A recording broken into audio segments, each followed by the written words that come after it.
Previously, in Legends of Danzia, 45. The mystery in Vexenberg continues to unfold, leaving more questions than answers. After some of you and Fantino found a floor-mounted safe in Jace's office, you found blueprints of Club 3600, a brick of cocaine, and $1,000 in cash. After clumsily opening Jace's desk, Doomslayer found a piece of paper that read, Sunday, 11:30, VX32176C. Luckily, you all managed to escape without injuring yourselves or the employees of Club 3600, and escaped to Robert's Tavern.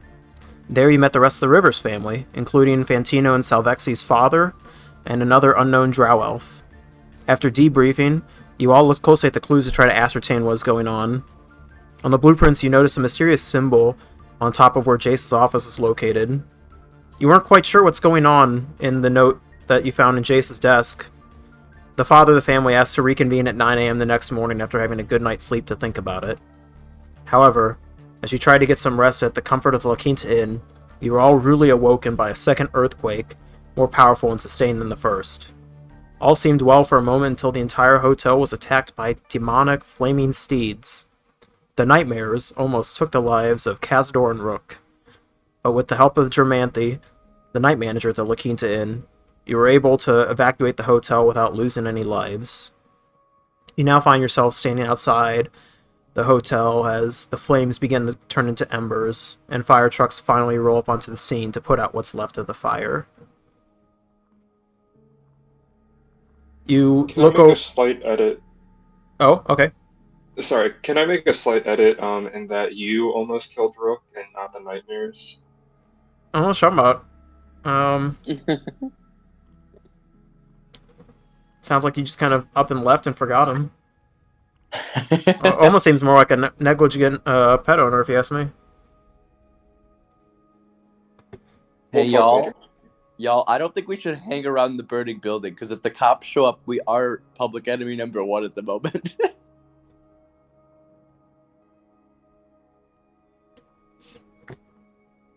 Hello? I believe that's up to you. No, sorry, that's like a question to the party. I don't think we should stay here very long. We should definitely move to, like, somewhere else. Because, Justin, what time is it? You don't have, like, a watch or anything on you, but you kind of ascertain that it's pretty early in the morning. The sun looks like it's just starting to peak up, maybe like it's like dawn. So you guess it's probably around, like 6:30 in the morning. Do we have time to, like, find a place to just go for, like, a short rest? Do you think? You don't know of any other places, but you could ask around. I have an idea. I mean, that's up to you. I think before 9 o'clock there's enough time. Do you guys want to go back to the Temple of Death and just kind of chill there and go to sleep for a little bit and, like, recover some health and spells and stuff? I think that would be a great idea. Because I was going to recommend that we go back into the sewer, but that seems worse, so... I'm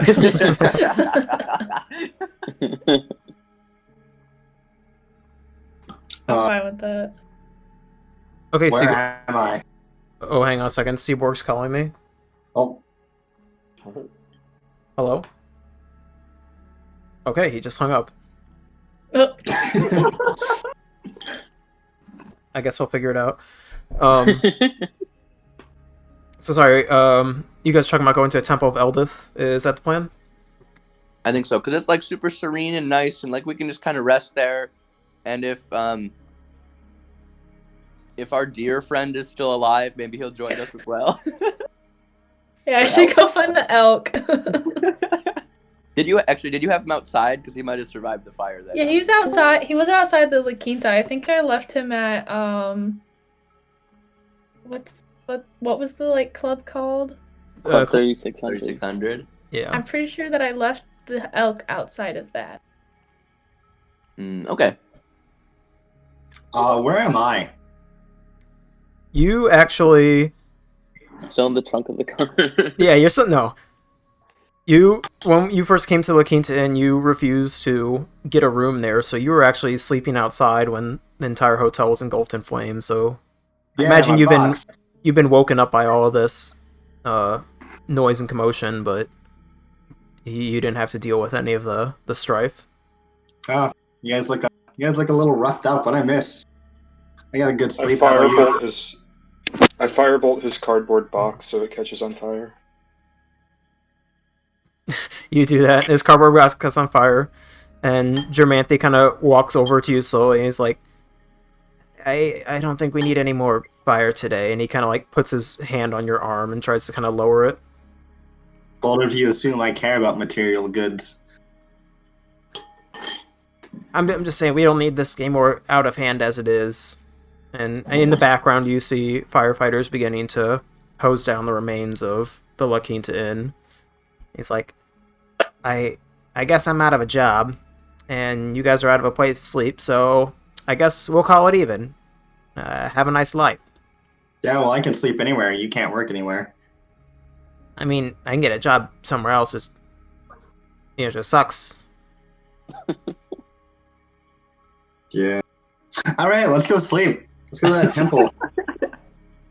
I'm gonna go find my elk friend first, and then I will meet everybody at the temple. Okay. I need to get rid of whatever this is. Okay. Shoot, yeah, that was me doing my etches earlier. My bad. Luckily, you all remember that the Club 3600 is pretty close by to the Temple of Eldith. So I think you kind of pass by along the way. As you begin walking in that direction, you look over briefly at Club 3600, and you don't see any commotion going on there. The cops that you heard through Wenster's clairvoyance are nowhere to be seen. They've seemed to departed long ago. The lights inside Club 3600 are off, and it seems like everything is still. As you pass by Shannara, you look for your elk friend, which I forgot. Did you ever give her a name? Oh, I think you did at one point. I think I did. Gosh, I think it was like Sir Reginald or something like that. Sir Reginald? Yeah, Sir Oh, so Reginald. it was a he. Okay. Yes. You look where you remember having Sir Reginald kind of tied up outside, and you don't see Sir Reginald anymore. Oh god. Oh no.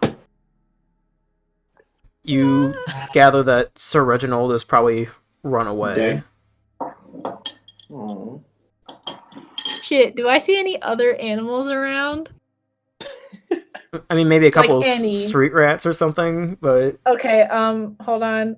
I gotta get up one of my spells. Wait, to clarify, is this like the nice street rats or like the evil one from earlier? Shit. I mean, hope they're just not. kind of scurrying across the street. You can't really tell any. Oh dang it! Any I sort of forgot this intent? one.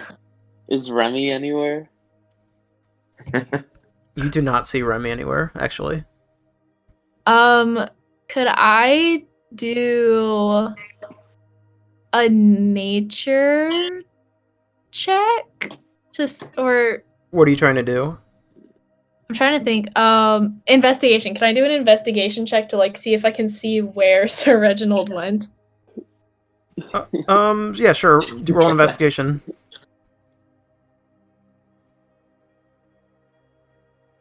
Please be good. Okay.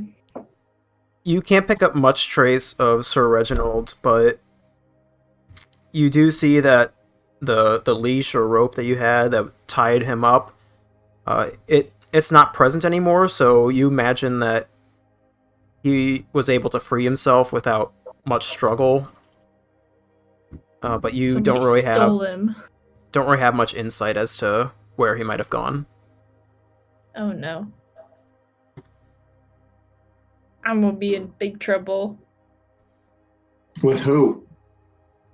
The nice lady. I can't remember anybody's name. You guys are Oh, really I know. killing it here. It's a Lucette. Yes. Mhm. Her. She's gonna be very mad at me. I lost the elk. Haha, you lost your horse. Are you guys still going to the Temple of Eldith? Yes. I'm gonna cry while walking. Okay. I'm gonna make fun of her for losing her horse. You arrive at the Temple of Eldith after this wild night, and as you walk in through the door to this building, which you have learned since is a facade, you see the sun begin to kind of peek up over the skyline as you walk in, and you find yourselves in the serene Temple of Eldith that you were a couple episodes ago. And you see Lucette. She's sitting in the pond farther back, closer to the waterfall, and she seems to be meditating. As you approach, you see the waters of the pond have started to recede more, so that actually none of this this long kind of stretch area is no longer filled with water. It's just the small circular pool close to the waterfall. I'll try to draw something in here to kind of reflect what I'm talking about.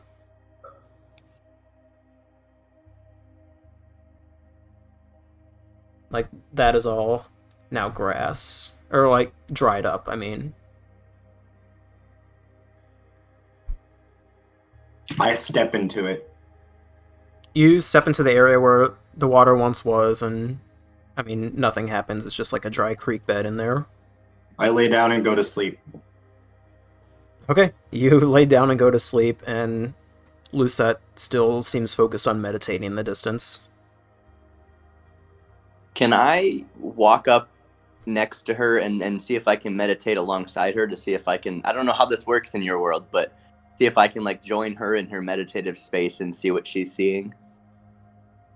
Yeah, sure. You walk over and sit down next to her in the pond, and she doesn't open her eyes as you come and approach her, but she kind of takes note of you as you sit down, and she says, "There's been some trouble today, it seems. The pond has recessed itself a bit." What We time? don't know anything about any trouble. What time did the pond recess itself? Well, I mean, like I said, the waters have been receding for quite a while, but there was a big drought in the pond that spiked just recently, around an hour or so ago. Do you know anything about flaming horses by chance? Flaming horses, those... I don't know much, but those sound like the creature They're of... called nightmares, if you know any more about that term. She keeps her eyes closed, but... Are your eyes closed as well, like kind of sitting alongside her? I think so, yeah. I think the rest of the party is kind of watching the scene take place, and you kind of notice that she winces a little bit as you kind of mention that, as though she's kind of recalling... Well, that's not a great way to put it. I don't want to put wrong images in your mind, but as you say that, she kind of winces a little bit, and she says, "Nightmares, they're the creature of darkness, of the demonic world." Why do you ask? Have you seen one of these creatures? Like 7 of them actually. Yeah, that's that's why we're here. We're kind of beat up, and we were gonna ask if we could stay here for the rest of the morning, get a quick rest before we continue on our journey to try and figure this stuff out. My God, that's quite alarming. That nightmares have infiltrated our city. Of course, you may stay here. I see you all as bearers of peace and goodness. I think Eldith would be fine with this. Please stay and take a rest if you need to, and if you are hurt, stand or sit like myself in the waters, and they will help to heal your wounds. Thank you. I must also ask, do you know anything about Sergeant Tucker? I don't know much. I assume this is a police officer you're speaking of. Yes. As part of our reconnaissance, we tried to bug his office, and I'm curious if I know there must be some way that these demonic creatures, both that rat that we brought you last time and the nightmares, have somehow crossed into this realm, and I'm wondering if maybe he is connected to that. Well, I don't know a lot about the man personally. I know that the Vexenberg police has been sort of the ruling force, as it were, in Vexenberg for a number of centuries now. They've been mostly just. I will say that, like any ruling body, they have probably made poor decisions in the past and have worked against the interests of the people in some instances, but I see no reason, or I know of no reason not to trust any specific member of the force. I should hope that they are all champions for good like yourselves. Would you believe that this drug trade that we've observed within the city could potentially be related to these nightmares and demonic creatures? She begins to think for a second, and she says, I do not know very well the ways of evil, but I know one thing, and that evil tends to bond with other forms of evil, that it's very rare that specific instances, say, disconnected from each other, they're more likely to congregate into larger evil acts, if that makes sense. I know I'm being very kind of abstract here. I think to follow that, have you observed or know anything of the being Jace, the one who owns the club?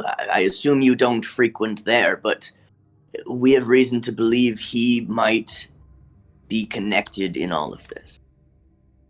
What are the rest of you doing, by the way, while this conversation's going on?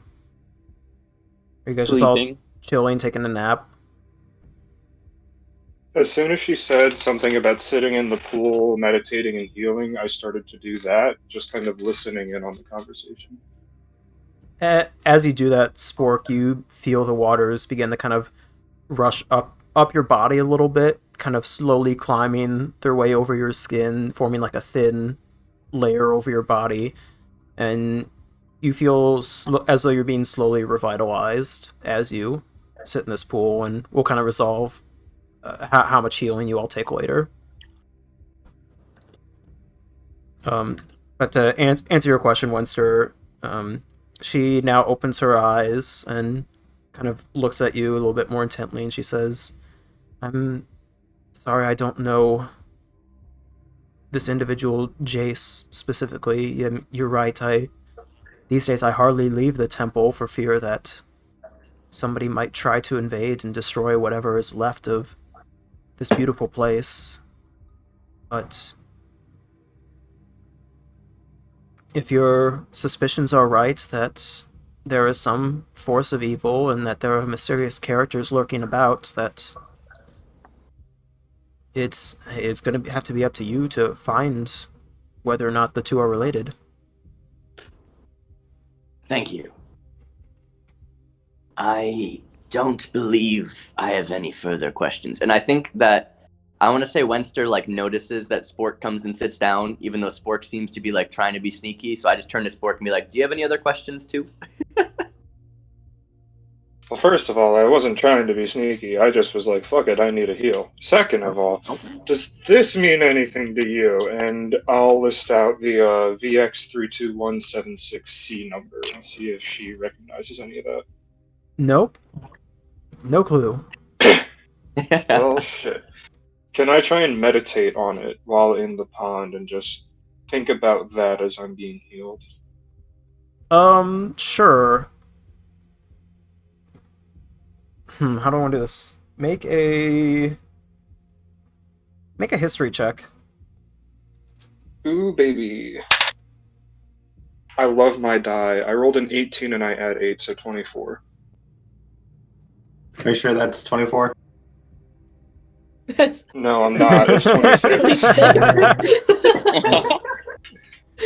I mean, listen, if you want me to take the higher number, I'll take it. I thought a 24 would be It's enough. But... it's not going to make a difference. Yeah, you don't recall anything of your own experience with recognizing this number, but you remember at some point during your journey, you remember Joe and Charles mentioning something about this.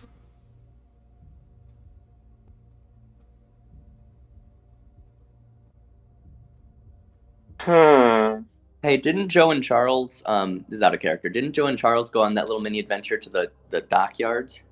Oh, yeah. Cool. I are they sleeping? Because I don't want to get up out of the pool if I'm being healed, but like I want to talk. We could talk about it tomorrow morning. I mean, you guys can just idly chat while taking a short rest. Okay, cool. Hey guys, this number mean anything to you while you were over at the shipyard? No. Want to try again?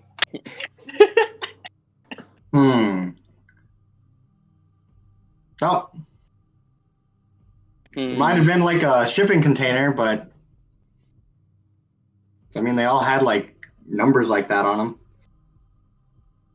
I don't remember an explicit container with that number.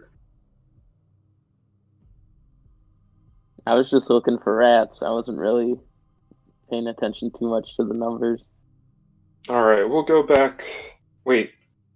The meeting was at 11:30 tomorrow at that place, right? Yeah, PM. So then we wait at like 11:30 around there, or have our sneaky people wait around there at 11:30. I was gonna say, do we want to go to the... So we still have that unfigured out room in the club, and the club isn't open right now, so we could just like bust into the club, go figure out that room in the morning with the Rivers brothers, and then see if that helps us at all, and then try and go to the dockyard in the evening, maybe. Didn't you notice though through your clairvoyance that he was like, okay, I gotta go do this, I gotta go talk to him. Do we want to raise any more suspicion? Are you talking so I think, wait, are you talking about like when we did the clairvoyance, we like listened in Jace's office? Yeah, and Jason Yeah. said something about like, I still gotta go meet him, what am I gonna say, kind of thing. Like, Right, I was interpreting that as like he was supposed to bring the drugs, or was supposed to bring something, and he no longer has it. And since we took the drugs, and maybe that was involved in that somehow, or he maybe has to explain what just happened to whoever he's about to go meet with. Which yeah, I'm I wondering. feel like, Yeah, go for it. I feel like Jace is just a pawn. Like, I'm wondering if like that's why I was asking about the sergeant. I wonder if like the sergeant is in on this or something like that. I feel like he's just a pawn, and if he goes back and reports with nothing or without the things, he's reporting to someone higher up than him, not down the ladder. Though it could be down the ladder. I don't know. I'm wondering think we if could whatever get- he needs though is in that room underneath his office though. Is that potentially safe to say? Yeah, I think I'm worried though because we're already public enemy number one, especially at that club. If we go back, will we be able to? I was gonna. Well, there's no one. I remember we talked about this the first time we tried to go to the club, and we got there. I think it was early enough, or like whatever time. The club doesn't open until like the afternoon, we're meeting with the Rivers brothers at 9 a.m. And so if we go there and like intentionally just like bust the doors open or bust through the back wall or something, and then just kind of like beeline to the office, we should be able to, try and focus on just going to that room to see what that hidden compartment is, and then try and beeline out of there as soon as we can. Mm-hmm. And the Rivers brothers might know more as well, because we're meeting with them as well, and they might have some information. Yeah. Do we trust the Rivers brothers? We don't really have too many people that we can trust right now, so we'll take whoever we can get. Do we trust this lady? The one in this... I mean, I think if she had ill intention, then the water would be reacting a little stronger to her presence. Very true, very true. I want to ask her one last question then, Justin. Don't ask me, ask her. No, I'm setting the scene that, like, I want to be back into character here. Okay. One final question, it came back to me. Do you know anything of the Rivers family? She closes her eyes again and begins to think for a minute, and she says, "Yes, I know a little about them. The Rivers family have had a presence in Vexenberg for hundreds of years. The head of the family, Don Rivers, has been an influential figure in Vexenberg for many years.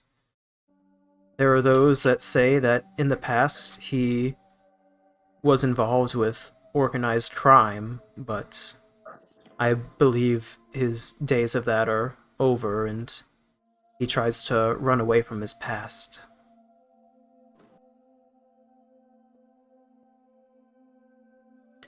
Okay. Thank you. Those are all just speculations. I'm sure he would be able to answer you better in person, or maybe not. Who knows?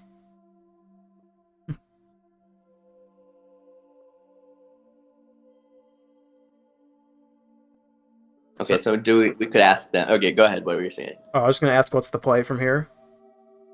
Nap time? Question mark? Yeah, I think rest and try and get back as much health and spell slots as possible. Okay, you guys all take a couple short rests. During this time, you can spend some of your hit dice to regain HP. I'll say that for sitting in the pool for this period of time, you will regain 10 hit points just by sitting in the water. Anything beyond that, you're going to have to expend your hit dice to regain. Do we as spellcasters get anything more for sitting in the pool other than half of our spell slots? No, it's still a short rest. I mean, you get healed. That's pretty big. Can you pull up my character onto the screen so I can track Oh, yeah. how much I was hurt by? Thank you. Hopefully all that stuff stays updated. I still have less than half. I don't know if you guys have been keeping track of your health in Roll20. If you have, that's been nice. I'm about to update it. I just used some hit dice to get back to full health. Where's my character? I just dropped you. Oh, okay, cool. Wait, isn't this the part that's dried up? Okay, I just dropped you in here because it's right from the screen. Whatever. Wait, which color above my head is the health? The red one. Oh, okay, thank you. Yellow is AC, I believe, and then speed is the green. Yes. Wait. Wait, are you sure about that, Justin? I thought wasn't red AC, or was that? It should Well, I be mean, unless it was whatever you said it to be. Unless you put things in backwards. Wait, so just to clarify, what is red is hit points? Red should be hit points, yeah. Green is speed. So it looks like I think you had 20 hit points before, and you might have put it in No, wrong. no, I had them in the wrong spots. I was keeping track on my own character sheet, All right.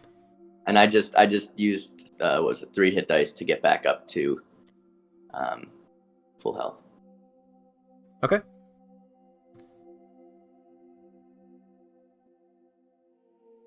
Wait, how much health do we get back? I don't think we've really did this in the last campaign. So, basically, you see on your character sheet where it says hit dice. Mm-hmm. It should say like 6d8 or something like that. Yeah. Basically, you can roll as many of those d8s as you want to regain health. So let's say you roll 1 and you get a 6, you get 6 hit points back. And basically how that works is basically you expended one of those dice, so then you would be down to 5d8, and then 4d8 if you did another one until you get a long rest in. Oh, okay.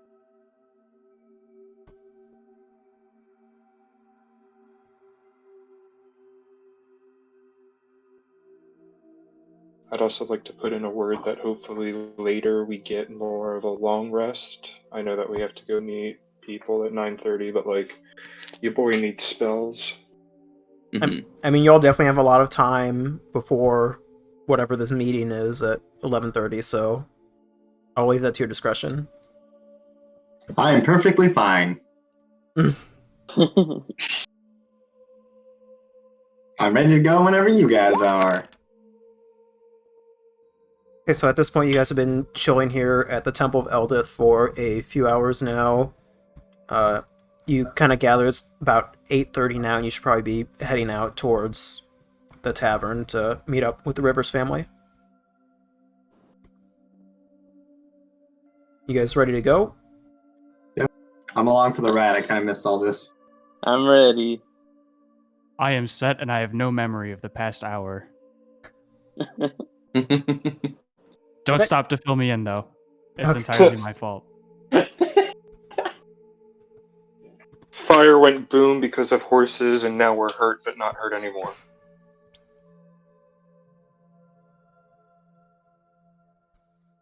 Okay, Dig and guys- something something temple lady.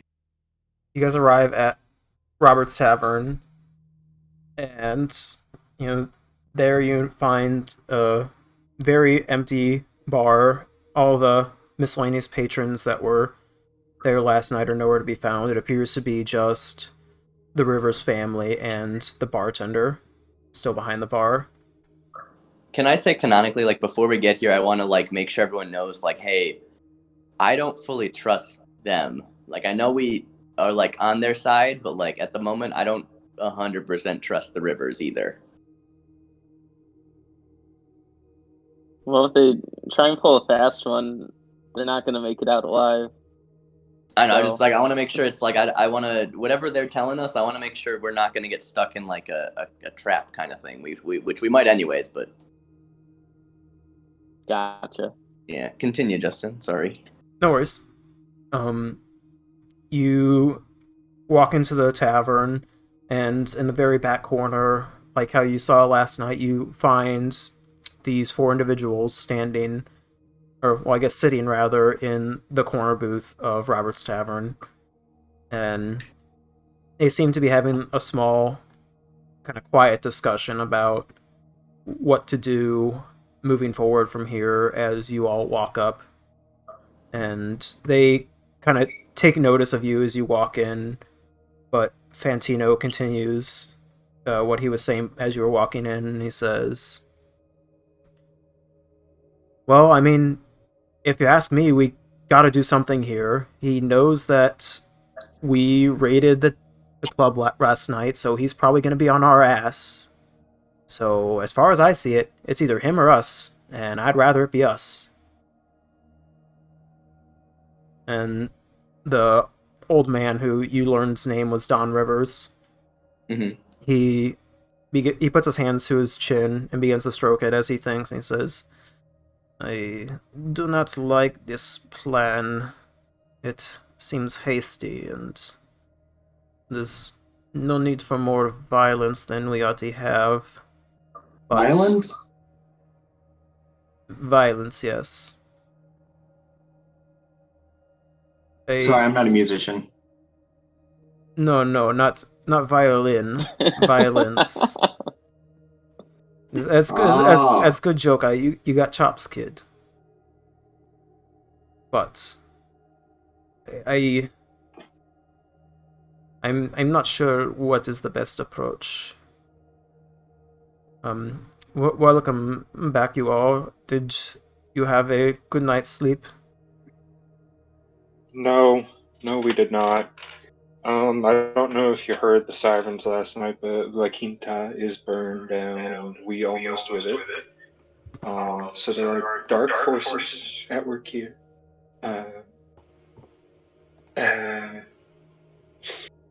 Yeah. That's it. That's all I gotta say. I'm sorry to hear that you did not have good night's sleep. And then you hear Salvaxi speak up. What? Well, wait, you saying the hotel burnt down? What? What do you mean? Like what happened? Did somebody come in and raid the place? Did Jace get you? Nightmares. Some dark horses from some dark forces burned down La Quinta Inn. Jesus, Have you heard of nightmares before? the two brothers and the taller man both kind of turn their attention towards Don Rivers, and as though expectingly, kind of waiting for something from him, he says, I know a lot about animals, but not much with the demonic kind. Man, you guys must have had a wild night last night. It was pretty quiet up here. Not as much excitement as it sounds like you had. Oh, I'm into my team. Oh, Sounds like they had some fun. were you not present in all this? No, I got a good night's rest. Nah, he was useless. So yeah, we have a couple ideas though. We figured out vaguely, generally, where we think Jace is going to be tonight at 11:30. The whole weird code number thing probably is a shipping container, so we'll probably want to go scout that out. What else? There may be a secret in Club 3600, so we kind of want to go do that. And I don't really want to do anything because I just want to sleep. But I'll go where I need to go and we'll figure this out, right? Left. A shipping container, you say? That sounds intriguing. What could be in the shipping container? What is he? Do you know what he might be meeting for? Probably a swimming pool or something. No, sorry, that was bad humor. I haven't had a drink today, so I'm feeling very flat right now. This is probably the most spork you'll ever see. Maybe some of that white powder that was in the safe. Yeah, white powder might be there. That's, I think, a good guess. That sounds like it could be related. So, he is meeting for a drug deal, it seems. Interesting. Well, I see no reason why we shouldn't wait for them to arrive and bust up the party, as it were. Wait, Justin? Who's speaking? Who's saying that right now? This is Fantino. Okay, thank you. And he says, I see no reason why we shouldn't, break this up and take a little bit of revenge on him. I mean, especially after how well last night went. I take a handful of the cocaine I have shoved in one of my bottles and put it right under Charles's nose so that he snuffs it in no matter what. Charles, you playing along with us? Yep. Charles, you get a good whiff of that powder, and you feel a rush of energy go through you as some of your dexterousness increase. Oh god, that's a scary thought. I don't want to give that to you. So, Charles, before you run off, I can cast Pass Without Trace on us when we get closer, so they won't be able to really see us. Fine. So does this cocaine give me a dex mod then? Out of character, the way I've kind of envisioned this is it gives you a buff towards your dexterity at the cost of your constitution, aka your hit points. Go with me, Constitution's my lowest. Great. So is there like a modifier? Say again. Is there like a modifier I add to it? Or do I just... We'll cross that bridge when we get to it. Alright. I don't want to put a number on it yet, but we can. I have a whole bag of it if anyone wants some more. I do not think it's a great idea to be cloudy-headed. We need to be sharp-witted if we are going to go through with this and take down Jace. And I always am. Can I move a little closer to Don, and I want to ask him more quietly because I know he probably doesn't want to talk about this. But is Don the one in the corner here? Or is he? He's the one in the far back corner here. Okay, I'll address the whole table then, but not like super loudly either. Before we go on and do any of this, we do need some more transparency. Obviously, drugs are involved in this dispute. Right? Jace had the drugs, and somehow your family is involved. Now, this is not to say that your family is at fault or bad in this situation, but I need to know the situation here. I'm gonna message this boring drug lord situation. I'm gonna message Wenster real fast and just be like, don't forget that like one of their family members got into drugs and died, so this is why they're real connected. Just a thought. I know, because the lady that we were just talking to said she thought Don was like a former mob boss kind of thing, and I want to make sure that we're not. I thought we had already known that from like past campaigns. Like it was brought up that this is an influential family. I think it was hinted at. I don't know if we actually figured anything out with that.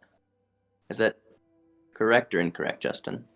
I think you're kind of on the right path, Brendan. I don't know if it been brought up explicitly until today, but because I think we had hinted at it, and I remember when I went into the office, I was trying to see if they had drugs, but they didn't. I don't think we've actually talked about it. I just want to bring it up with them before we go and try and do these missions with them. So you're kind of asking about like if they have any other like connection that. Right, I'm asking like about their history with Jace. Like, why is it so much that this is becoming like a warring feud of families? And is it because there's more to this, drug image than we're getting? Because right now we have like, oh, Jace is the drug dealer, but I want to see if these guys are like a warring drug clan. Sure. You see the taller drow elf sitting next to Don, kind of sit up a little bit straighter and look over at Don and then back over at you, and he says, "We have not oh, that's a bad voice. I don't know what it is. We have not been involved in drug trading, no. In fact, this is our first run-in with Jace and his gang of criminals.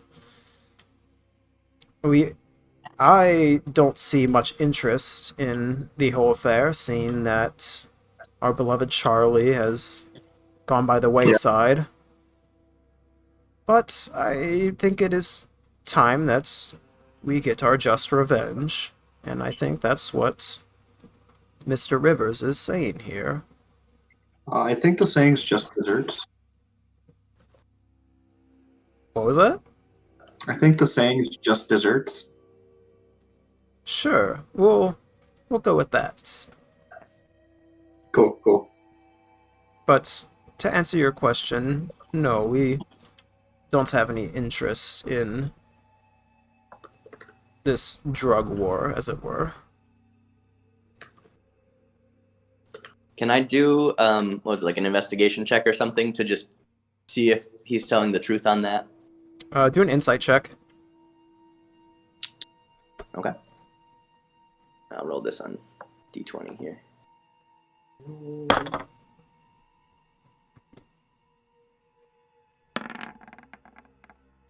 Okay. He seems to be telling the truth. Okay. Thank you for your openness. Of We will course. continue to assist in taking Jace down, but for our sake, we did have to have that conversation, so I do apologize. Understandable. Now, I believe it's our turn to ask some questions. What exactly are you all involved in this for? We're interdimensional travelers here to complete a mission to bring balance to the world. Uh-huh. Right. Right. We are. Sure, you are. I mean, we also almost beat up your buds here, your kids, however they're related.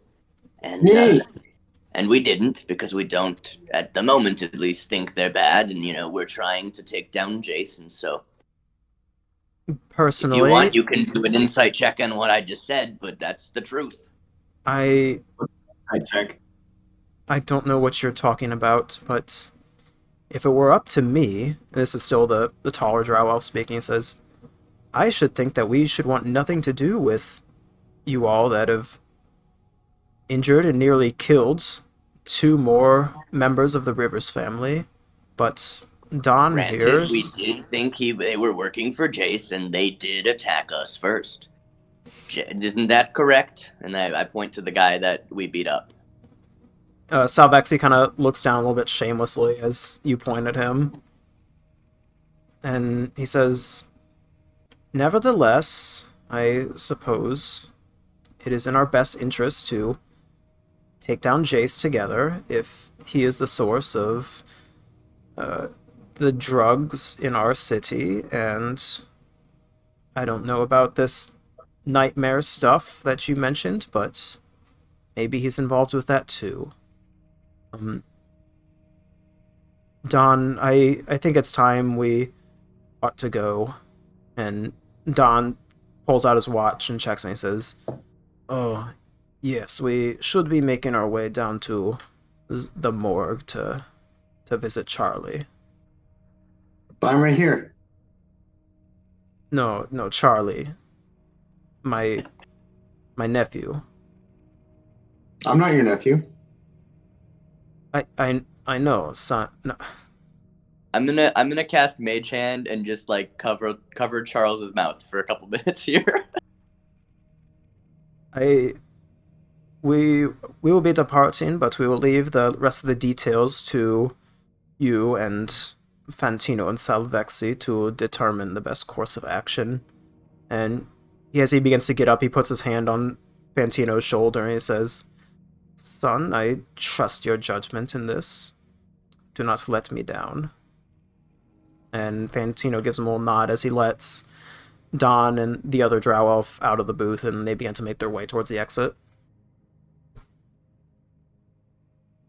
And the door closes behind them, and you all are left with Fantino and Salvexi in the booth. And Salvexi looks over at you all and says, well, so it sounds like we have a little bit of a plan.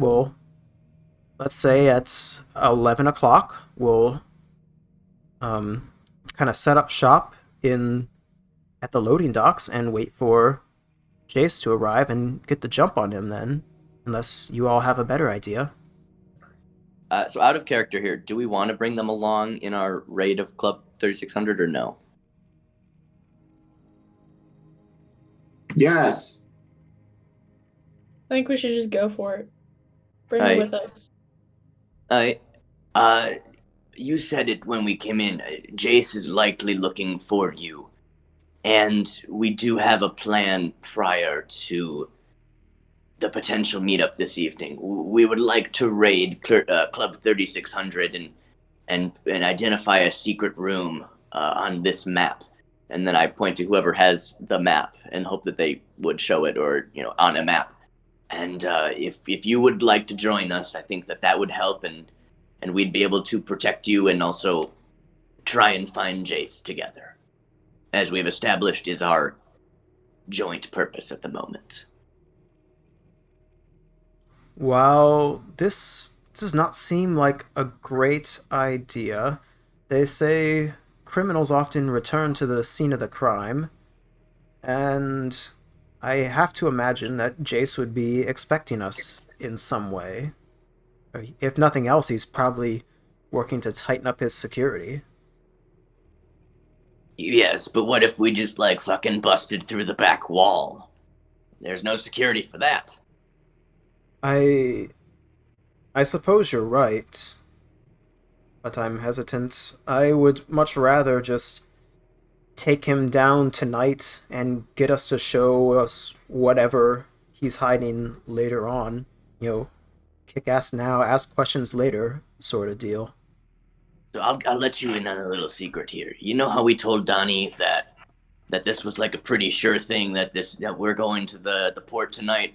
That's not 100%, and I think the only way we can confirm that is to check out this secret room in Club 3600 and make sure we're not missing something in this here room. All right. I'm going to hop in real fast here, because it sounds like, I think personally there are two different kind of reconnaissance missions that could be run here. I'm personally interested in checking out the docks first, making sure we get there to the right dock, all of that stuff. Mm-hmm. And just making sure we can have eyes on the situation. I also think it would be valuable to go get information. There is one common thread in addressing the concern of not only going back to the scene of the crime and being recognized and making our job, and then I point to Charles and say, and that is our connection. Charles didn't go into the club. He was stuck in a car trunk the whole entire time, so no one will know. I wasn't. Eh? All right, moving on. What if you want, we could do another split up scene here. I can, if you're right, Charles wasn't there, so that's a really good idea. And I could go with them, disguise self as someone completely different, and then the two of us could try and get in and not be that same criminal group that we saw earlier, or the same us that they saw earlier, and maybe take one of the Salvexi brothers too. I'll go Spork to the docks because I can just pass without trace a bunch of people, and no one will really see us. Is that one of your spells as a druid? Yeah. Shanira, do you have that spell as well? I don't, but I do have very high stealth skills. I mean, Shanira can become a squirrel or something, and no one will really care what's going on. That's true. Or you can just hang out in my little cloud of stealth. I have seen rats, and I can be a rat. I think Doomslayer, love you stand out real bad in this place, especially. So I think staying away can't from... just run out into the open wielding a shotgun, demanding answers of people. No, I think coming to the shipyard may be the best case for that. So I think, having Charles, Wenster, either Salvexi or Fantino, and maybe one other person, and then the rest of us go to the docks. Does that seem like a good idea? I think so. Yeah, I'll go to the dock. Whew, okay. Why are you going to the dock here? What? Okay, so Joe, Spork, and Shannara, you guys are all going to the docks, correct? Yes. And then Wenster, Doomslayer, and Charles, you're going to 3600? C, saying you are? And Yeah. did you want to try to convince the Salvexi brothers to come with you to one of those two places, or I kind of got lost I'd in want to sauce. bring him with, if we could, I want to bring him to the club, because I think, Spork, you make a really good point that there's a good chance that there'll be some sort of something happening there, and if we have both of them there too, that's probably going to help us get out of whatever happens quicker.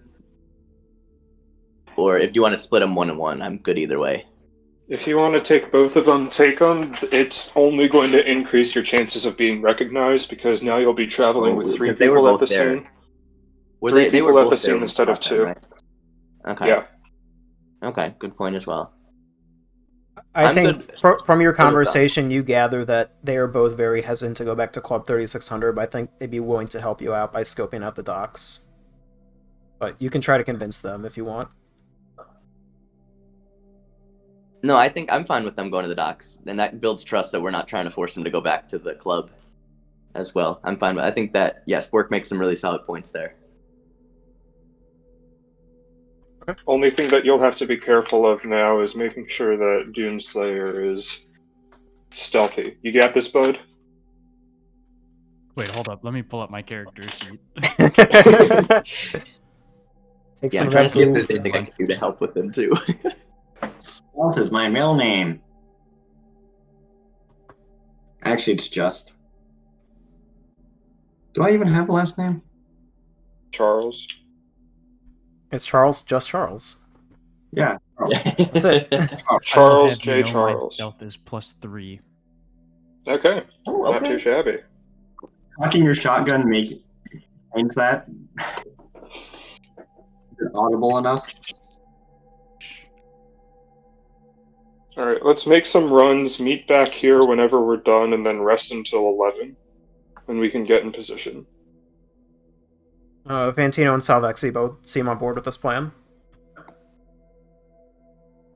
Is that 11 Central Danzia time or Eastern Danzia time?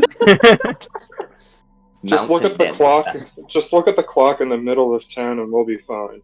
I actually don't know if there's a clock in the middle of town. But As the you say town, that, so a I'm large assuming bell so. tower springs forth from the earth, and you see a large clock in the distance. I knew it. Almost as Time though to walk you under willed this into existence.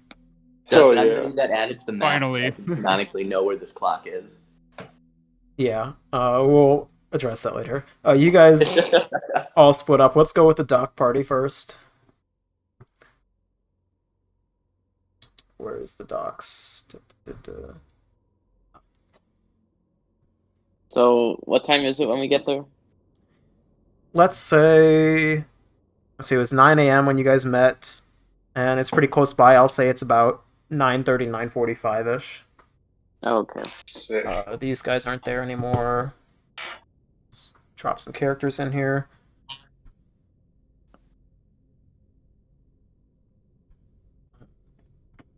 How many people can you cast Pass Without Trace on?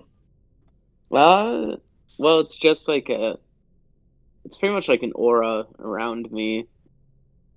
So any creature within 30 feet of me. So, yeah. Okay. Theoretically, the whole party, if we really wanted to. If we wanted to stay that close together. Okay. I'm trying to think of buffs that I can give you as... I mean, it's a +10 to stealth. Yeah. Oh shit! So, Oh, my stealth would be really high then. I know. It's a great spell. I Mine like will that. exist.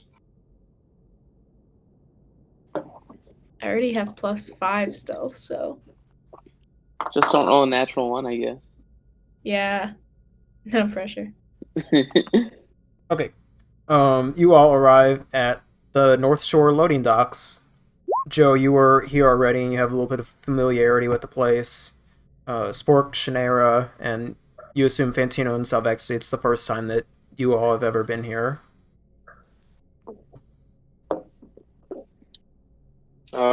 I guess I'm just gonna want to start doing investigation checks. If it doesn't look like there's anyone around, I'd like to do investigation checks while being stealthy. Well, so my spell only lasts up to an hour. So I kind of want to wait to use it until it gets closer to that time. So what time? Like 11? Yeah. Well, my assumption is we're gonna do this, go back and have an 8-hour rest, and then be able to do our 11. So I think you should be able Oh, to this is use the it morning. both Okay, times. never mind. Yeah, I'll cast it. Why not? Okay. You cast Pass Without Trace. And remind me, what does it do? Plus 10 to stealth.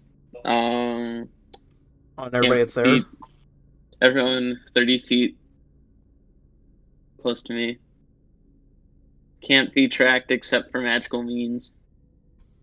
Okay. And there are no tracks or other traces of us being there. Awesome. Do we have to stay within 30 feet of you the Yes. whole time? Yes, Okay. So I imagine you guys are all just kind of like traveling as a pack. correct. Yeah. When you all get there, Joe, being a little bit familiar with this, you see the crane moving in the distance here, and you can tell that, like your first visit, it's currently being operated by a crane operator, but you're far enough away at this point where he doesn't take notice of you as he continues working and picking up crates and moving them to different locations. Spork, I know you said you wanted to roll an investigation check. Can you kind of tell me what that looks like or what exactly you're trying to do before you roll? Yeah, I'm just trying to look and see if I can find any, like, cargo numbers or, like, anything that matches the VX32176C. Alright, go ahead and roll for me. Alright. 23. Okay. As you guys begin making your way around the crate yard, I think Joe kind of takes you in the direction of where he found the shipping crate filled with fruit and where he met Remy the rat the first time. And you see there's the remains of a little bit of fruits there, but there's no rats to be found, otherwise it's completely empty. You look on that crate and you see the shipping number CZ12736C, which does not match up with the one that you found on the note. You continue looking for a little bit before you finally come across this crate here. And as you approach onto it, you see written on the side of the crate is the same shipping number contained on the note, which I lost the clue, but I believe it's VX32176C. Yeah. And as you approach it, you see that the corners of this crate are scorched black. And Joe, you recognize this as the crate that was filled with the pallets of cocaine that you and Charles torched on your way out. Yep. Nice. But it appears to be locked. Can I use the spell Alohomora? What does that do? It's the unlock spell from Harry Potter. Yeah, I was gonna say, I was like, that sounds great.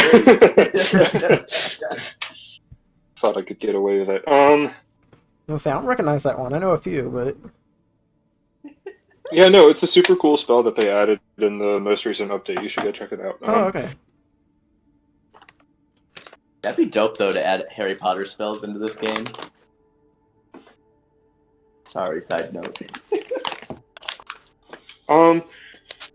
Do you guys see anything off around here? Do we want to set anything up as like a let's check it out kind of thing? We found the crate, so we know where we gotta come.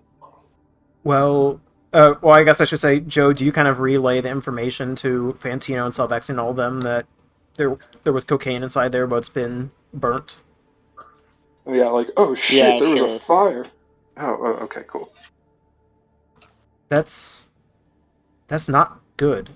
Can we get in there, take a look at it? It's So- locked right now. Well, bust it open. Let's... Actually, here, I got this. And Fantino walks over to it, and he pulls out a lock-picking kit and begins to go to work on the lock.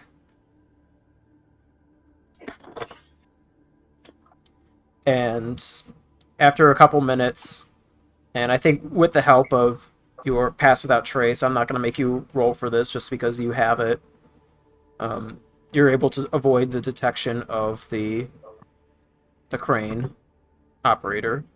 And you see after about 30 seconds or so, the lock falls off the shipping crate and hits the ground with a soft thud. And Fantino kind of motions towards you, kind of giving you like, well, after you gesture. I motion to him as an after you kind of gesture.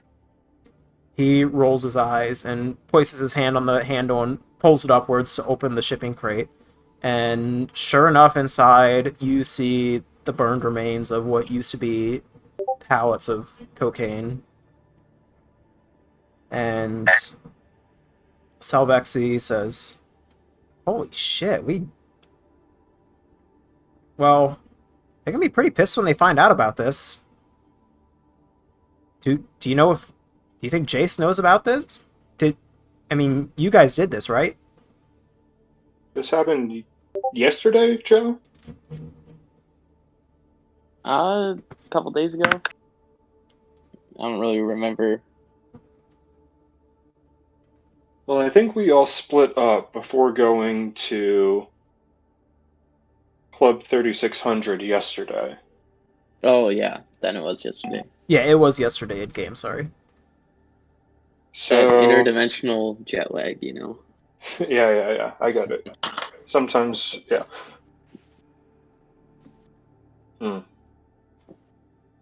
Well, what do we do with this? I mean, the cocaine is pretty much bust. Cocaine's bust, but the meeting's not, as far as we're aware. They may still plan to meet here just to talk things out or discuss. If Jace doesn't yet know about this, I suppose we can still use as a trap. Yes, I think that would be best. But not just to trap Jace and whoever he's here with. What are the rest of y'all doing? Shannara, I assume you guys are all kind of traveling as a pack, so you're probably up on this scene as well. Yeah. I kind of want to get up on top of the crate and kind of do kind of surveillance around. So could I do an acrobatics check to get up on the top and then a stealth check so that I'm not seen by the crane operator? Yeah, as go ahead. As you're within 30 feet of me. I know, that's why I'm saying on top of it. Yeah. Yeah, I'll say you can probably get on top of it, but you can probably only go 20 feet away, horizontally from Joe. So go ahead and make an acrobatics check to try to get up on top of that crate. Okay.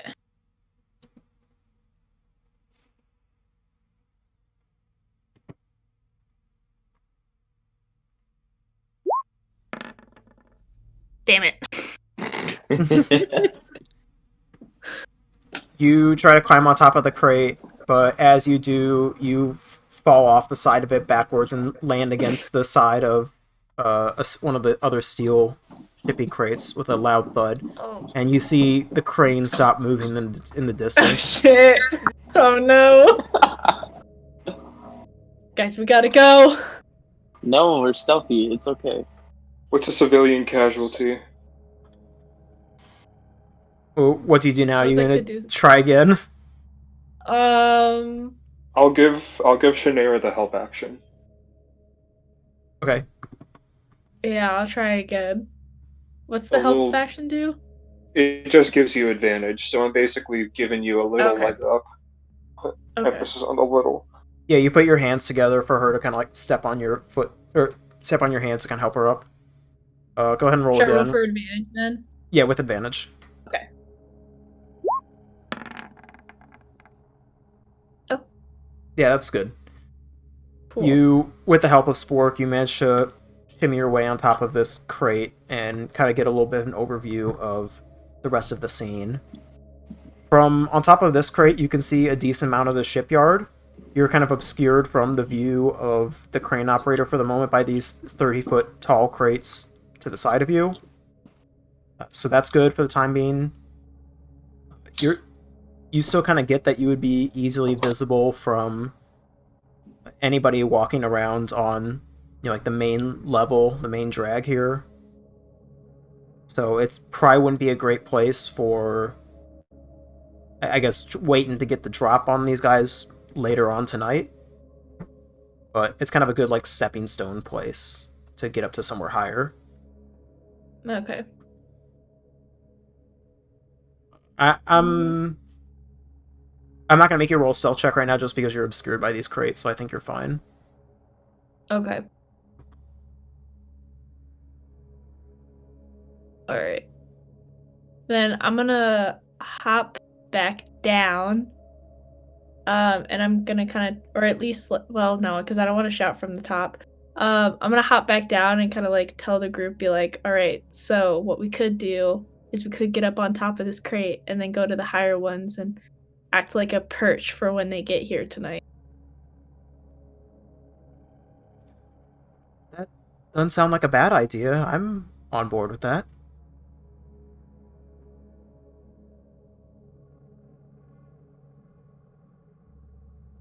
And Fantino kind of thinks it over for a second and he says, well, there's only one main entrance into this facility, and that's from the west.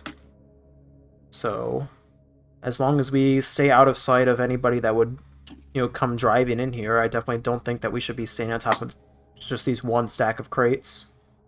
But maybe some of us could kind of be, like, tucked away somewhere, or I don't know where whoever they're going to meet is going to be coming from, but... How do the crates across the way look? Because I'm looking at, like, these ones right here.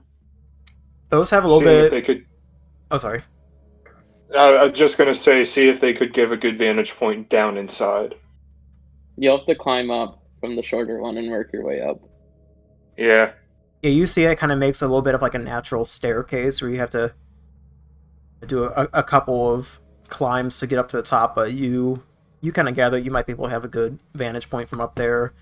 I'll say that this kind of structure over here, which looks like it's used to drop shipping crates on top of semi-trucks, is quite tall. It's much larger than these 30-foot crates. It looks like it's about 50 feet up in the air, and there's a ladder that scales all the way from the bottom of the structure to the top of it, and there's a catwalk that goes across on both sides. I may be interested in taking this one. Just because I can shoot spells down from above or here. But I think we have enough options going on top of this crate, and just around, if we wanted to. We can take a picture of these plans, take a picture, quote unquote, remember these plans and tell everyone so that we can strategize later. But I think for right now, we have enough information. Cool. Let's lock up.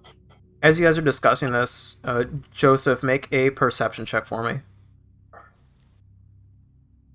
Actually, no, sorry. I'll make Shanaira do it, because I imagine she's kind of like getting ready to hop down from the crate at this point. She probably has a little bit better advantage. Fine. What do I need to do? Make a perception check for me. Okay. Yeah, better you do it than me.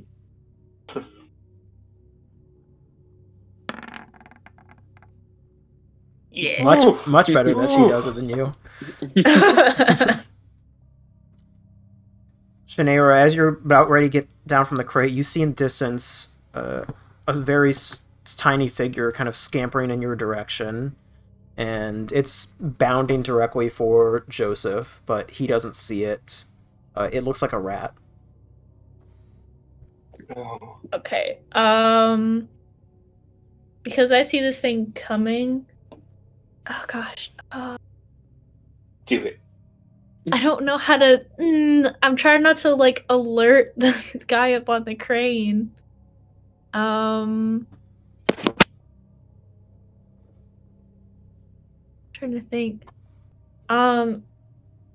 Could I cast I gotta look it up.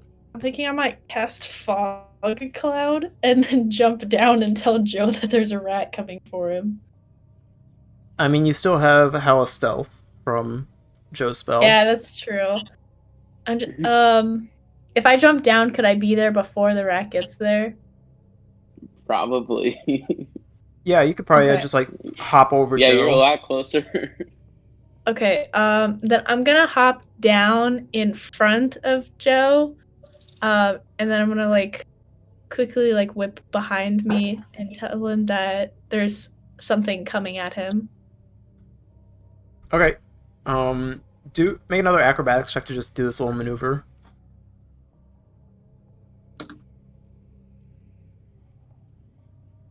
Oh, please be good. Ah! Oh no! Can I provide another help action? I don't know how you could possibly help with this. I could fall on top of you. I'll catch you. I'll catch you. I think in your kind of hurried frenzy, you jump down off of the crate and try to land in front of Joe, but you kind of land more on top of his head and bring him and yourself to the ground. And well, it's something. You roll to your stomach as the rat continues to bound towards you, and it starts squeaking as it gets closer. And Joe, you look up in this frenzy as this rat is bounding towards you, and you recognize it as Remy the rat, actually. Oh shit! It's a rat. Should I spell it? Who is that? What is that? What? I waved my hand in front of all of you guys to like stop you guys from doing anything. I'll let Remy join the Pass Without Trace circle. I mean, he's a rat, so I think he's pretty stealthy to begin with, but sure. I know, but you let this rat in, and as soon as it gets close to your party, it stops sprinting at you, and if a rat could pant, it's kind of out of breath in front of you. I kneel down and give it a little pat on the head. I don't remember how you did this last time. Do you have like a spell that allows you to talk to animals or something? It's a racial trait. Okay. Does Shanaira have this too? No, it's just a forest gnome thing. Yeah, I don't have it. Okay. Oh yeah, I give Remy the fruit that I promised. Where did you get all this fruit from? The crate. Oh, you just had this like lying around? Alright. It was in my bag. Remy comes up to you and he says, holy shit. I'm so glad I found you, Joe. You would not believe the night that I had. Was it good or bad? It was gonna be good, but it turned bad real quick. I found this sweet bakery downtown, and he looked like they had so many like delicious treats and stuff in the window. Ooh, I was ready to sneak in and grab myself a little bit of nibble of that bread or maybe a bagel. Ooh, those little raisins in the bagels are delicious. You ever had one of those, Joe? They're the best. Joe, who is this? Oh, The rat's what is freaking me this? out, man. Oh yeah, friends. This is my rat buddy named Remy. I met him just yesterday, believe it or not. Wait, hold on. I can understand all of this. I'm also a forest gnome. Never mind. Hey. I need to check.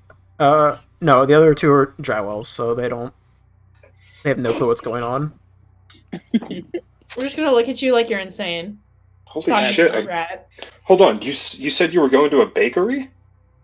Yeah, I was I found this sweet bakery last night in like Midtown, and I was about to sneak in there, grab myself. Anyway, I was about to kind of burrow my way into the place, but it was walled up pretty good, and that's when I saw some sort of figure come out of the storm sewer, and it looks like one of those things that you were talking about, Joe. It looked like a weird like creature. It's kind of slimy and hairy, and after it crawled out of the sewer, I watched it as it transformed itself into a rat and tried to hang out and chill with me, and I was I wasn't having any of that, so I bolted. I've been running here ever since, hoping I would find Good for you, little man.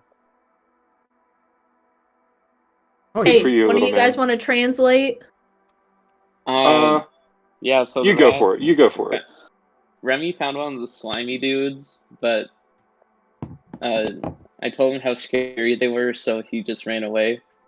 But there are more of them, unfortunately. Coming from the sewer drain. Well, it's a good thing we didn't try and sleep there then. Had you Yeah, but we could have done. did y'all feel that earthquake last night too?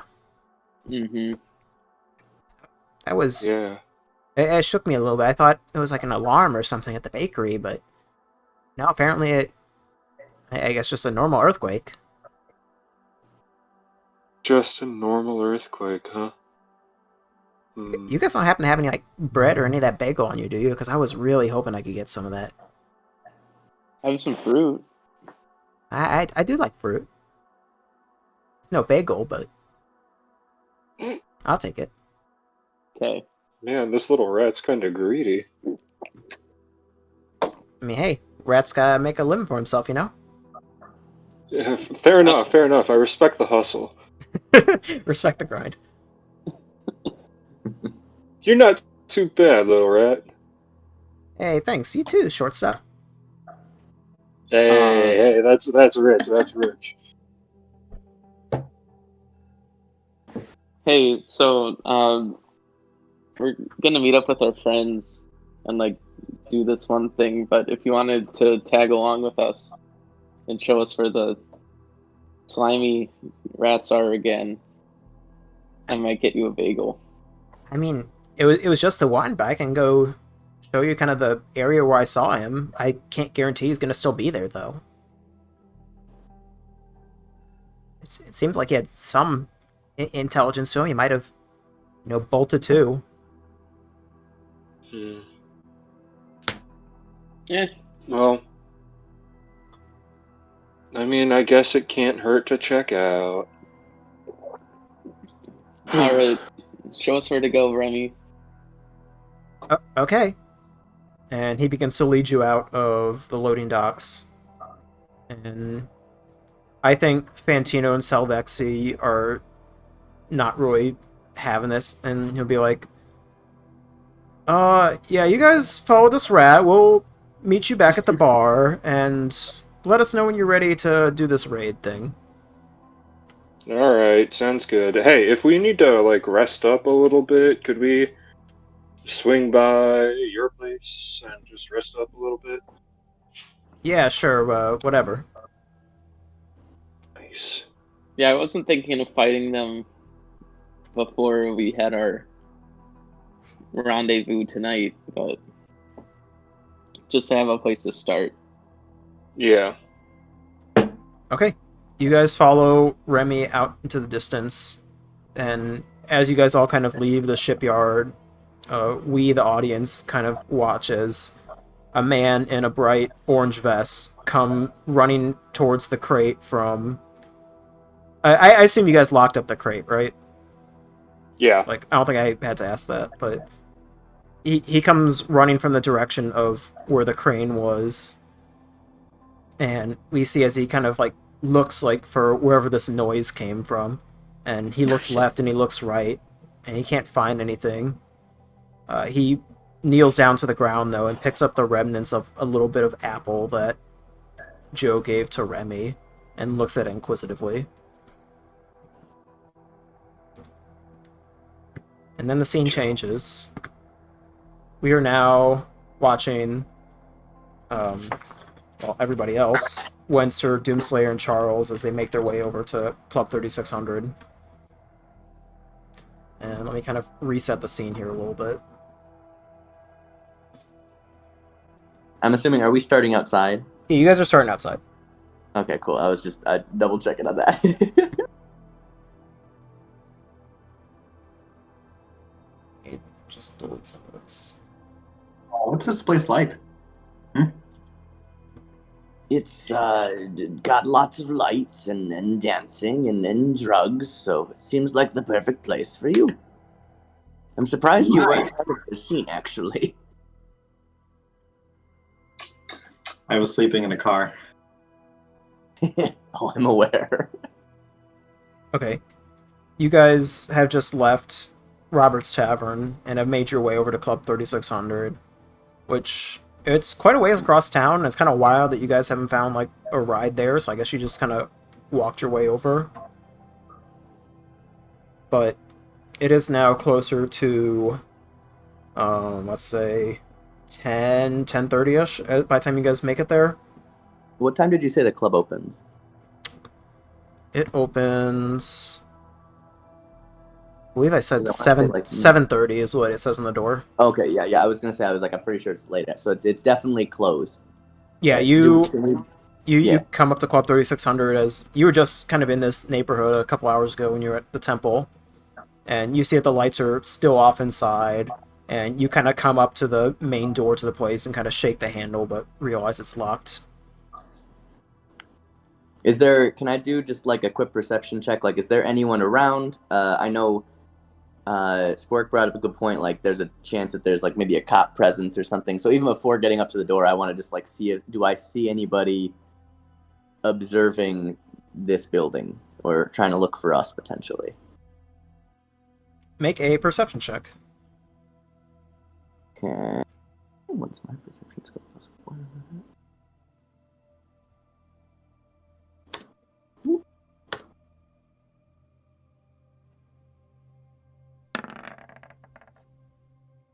Ooh.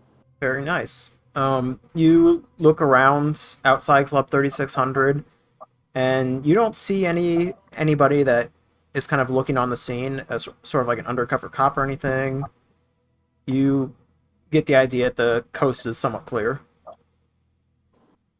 Okay. I will say with this too, though, Yeah. you are able to kind of peek inside one of the windows inside Club 3600, and you see some caution tape up, kind of like, like blocking off evidence and stuff. You see some of it around Jace's office, and some of it just around the main area in front of the bar here.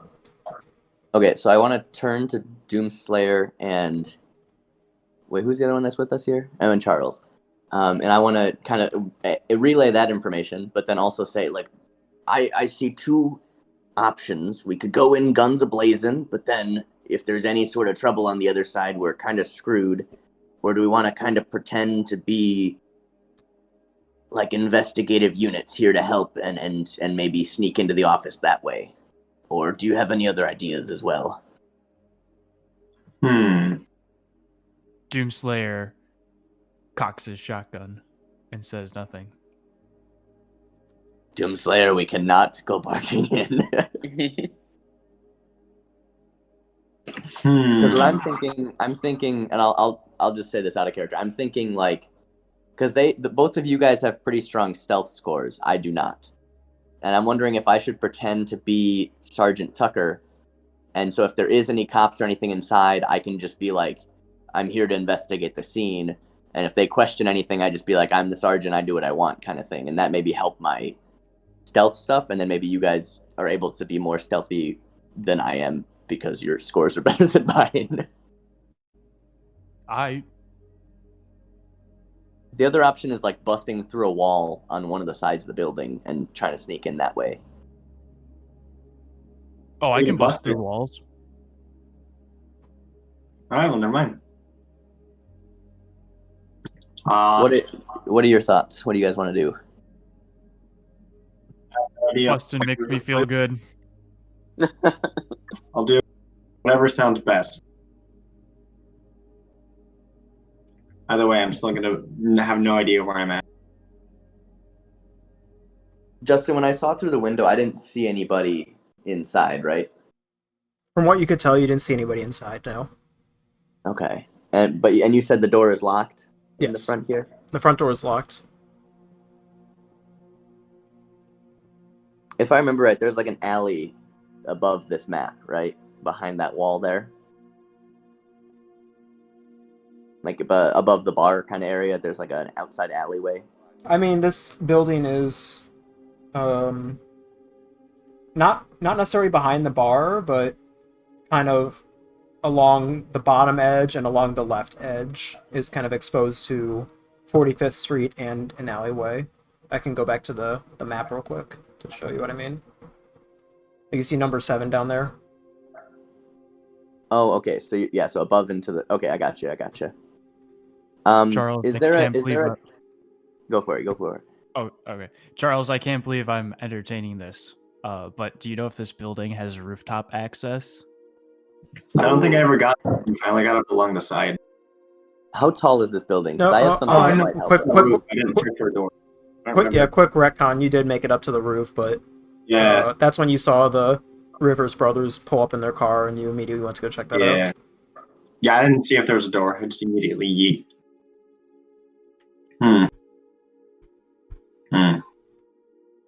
Because if you want, what we could do is go onto the roof and then just bust through the ceiling into the office, so no one sees us beyond the office space. Yeah, we're gonna punch through whatever the roof is made out of. I don't know. You wanted to bust through stuff, didn't you? Let's try it. Yeah, let's do it. Okay, All right. you guys. So I'm thinking like, let's go to the. Can we go to like the alleyway or something to climb up, so that way we're not. You can use like the whatever stuff in the alleyway, like the dumpsters and stuff to help. But Sure. I wanna. Yeah, go for it. Yeah, you guys make your way over to the alleyway, and Charles, you show them the fire escape that you used to climb up to the top of the building. And I imagine you guys. I'm not gonna make you roll for this. You just help each other climb Wait, up. can I? I want to use an item that I still have that I haven't used to help us here. Sure. Back when we were on the ship and you gave out like the box of hammers and all that stuff, you gave me a magic wand and said it makes stuff levitate, and that's all you said. I want to use it here to help us levitate up to this fire escape to get all the rest of the way up. Okay, clever. You pull out your wand that is covered in dust that I surely thought you had forgotten about. Oh, I didn't. Do you... I don't think you know how many charges it has. I don't know if I gave a number of I don't charges. think you didn't give me anything other than that statement. I think that it Okay. makes stuff levitate, and then I think we agreed somewhere between like half and full movement speed, but like upward. I'll say that you have 2 charges on this. Not like permanent, like they kind of recharge over time kind of thing. Oh, then yeah, we'll definitely use both of them now. Okay, do you use them on Doomslayer and Charles? Doomslayer and myself, because Charles can get up there himself. He's done it before. Yes. Okay. You cast Levitate on both yourself and Doomslayer, and slowly just begin kind of... I think you kind of jump off the ground and begin kind of floating upwards slowly as you watch Charles as he climbs the fire escape, trying to kind of race each other to the top. And I think Charles makes it up there first, and you guys are about to go flying past the edge of the building, but he... Charles, make a very easy dexterity check for me. Do I get the modifier from the cocaine or nah? Sure, give yourself a +2. You're still zooted.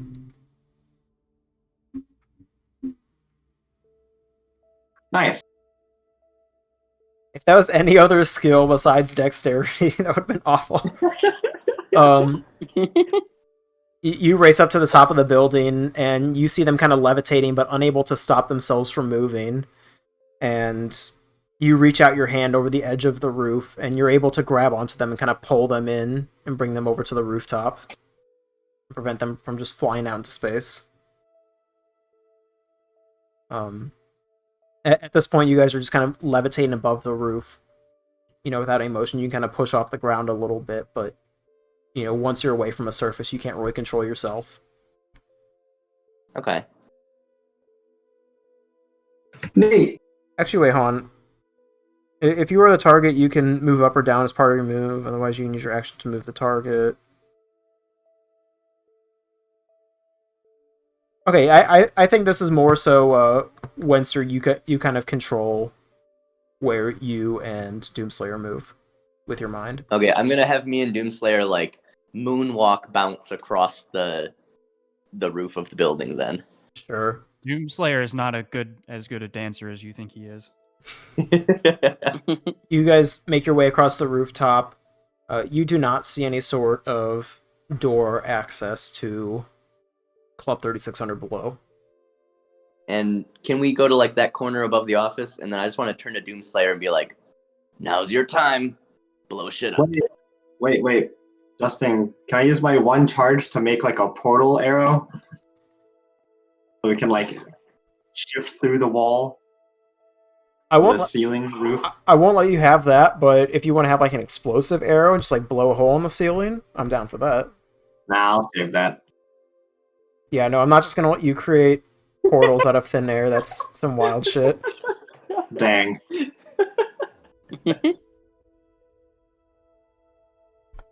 Charles, that was a good idea. I like that idea. Alright, so what's it gonna be? I'm gonna let them I'm take a this bust because I know through here. Doomslayer wanted to bust through it. Go for it, Doomslayer. I believe in you. What's the roof made out of? You don't know. I guess you want to make an investigation check? All right, investigation check. Christ. Let me get the dice out.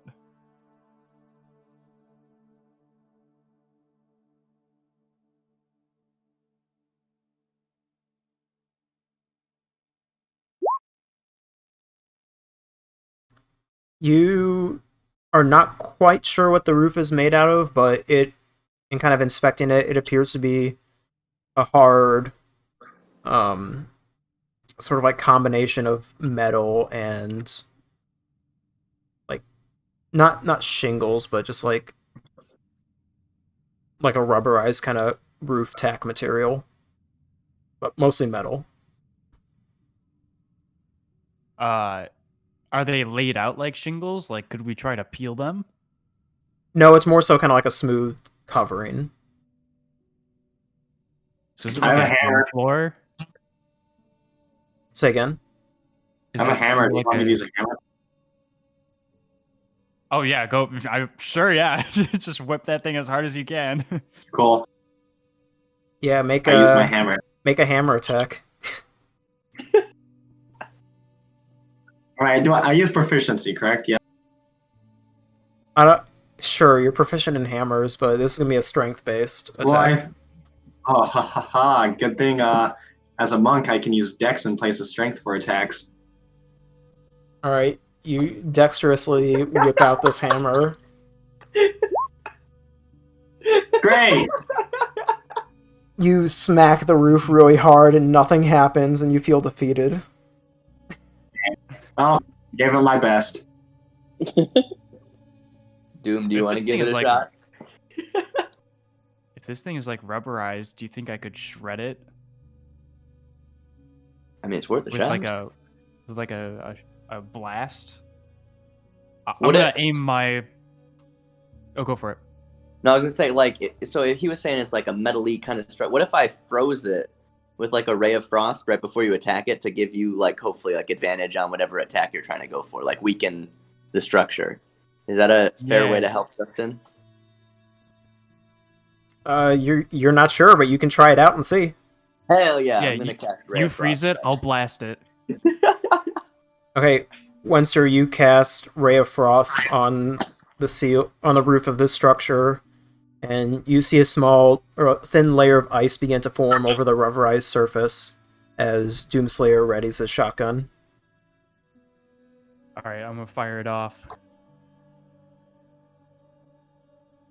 Do you want me to roll for that? What's the AC of the roof? Go ahead and roll, and I'll tell you if it hits. Hope I don't miss. You could do better than 13, I'll say that.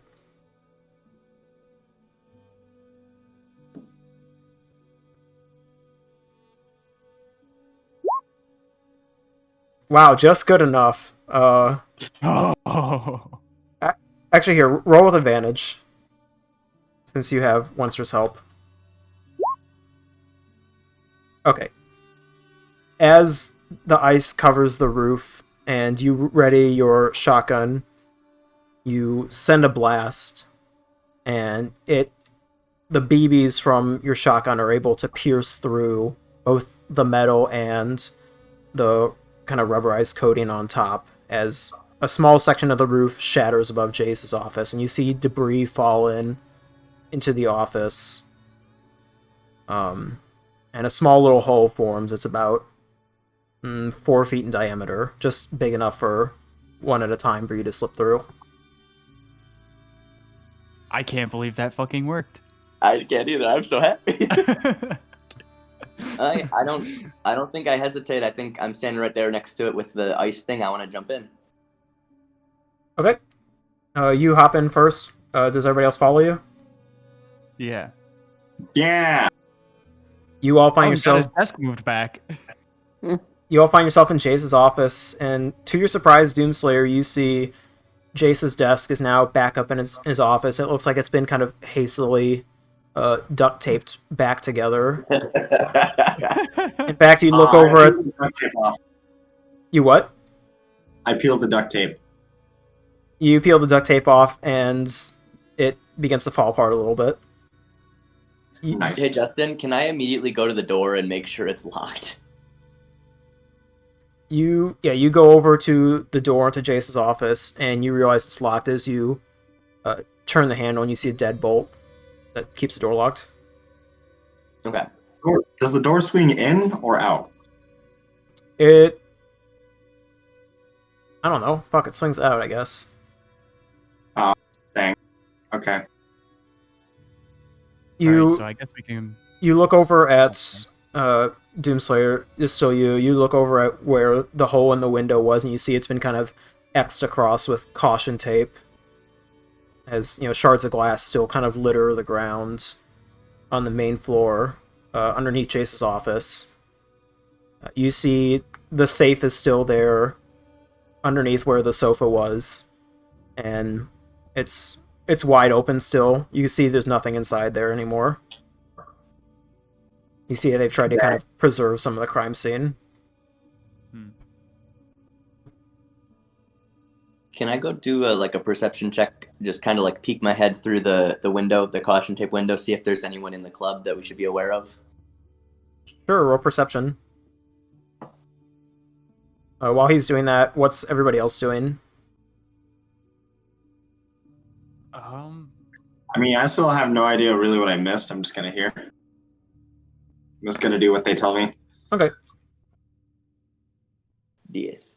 I'm not sure what else there is to do. I guess I could try to throw his desk out the window again. No, we got to get to the secret room that's hidden in this office space. Oh, shit. I guess we'll do that. Wenster, you look out through the caution tape, but it's kind of hard to make out what exactly is out there. You can tell from here that the lights are definitely off inside Club 3600, and you don't hear any music playing. So you kind of ascertain that it's empty in there like you originally thought. Okay. Nifty. Remind me, I know based on the map or something that we found later on, do we know where in this room this passageway is? It's like a tunnel that goes straight down, isn't it? You don't know where the tunnel itself is. All you remember is seeing on the blueprints a symbol, which I'll kind of draw in here on the map to kind of overlay it. You saw a symbol... Want me to draw? Ooh. Okay, so right under where we're standing. Spot. I take my crowbar and try to pry up every tile. Okay. I'm not going to make you roll for that. You just begin going to work on pulling up these tiles.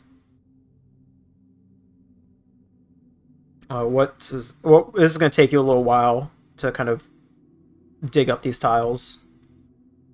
What's the rest of y'all doing? I was just gonna let Charles do it. I figured this is a pretty good use of a crowbar kind of thing, so I'll let him do this thing for a second. I'm not gonna help. I'm just gonna stand and watch. Doomslayer. Can I do I'll keep just like perusing around the office to see if there's anything we missed the first time while he's doing this with the tiles. Okay. Wenster, make an investigation check. Okay.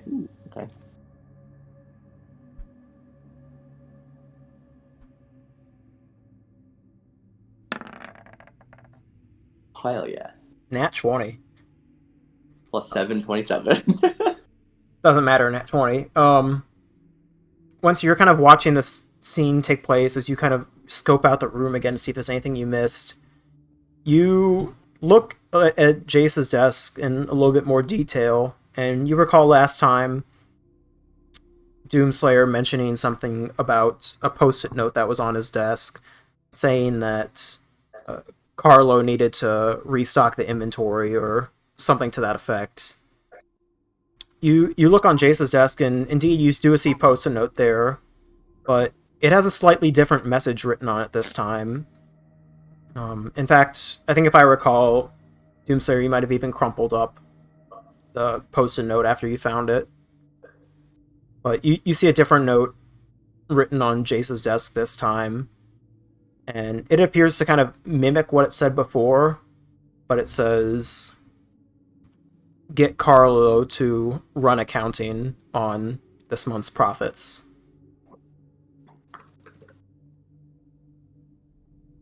Okay, and is Carlo the bartender that we saw? The male bartender that we met a couple days ago or yesterday? Yeah, he's the fancy boy bartender / accountant. Okay.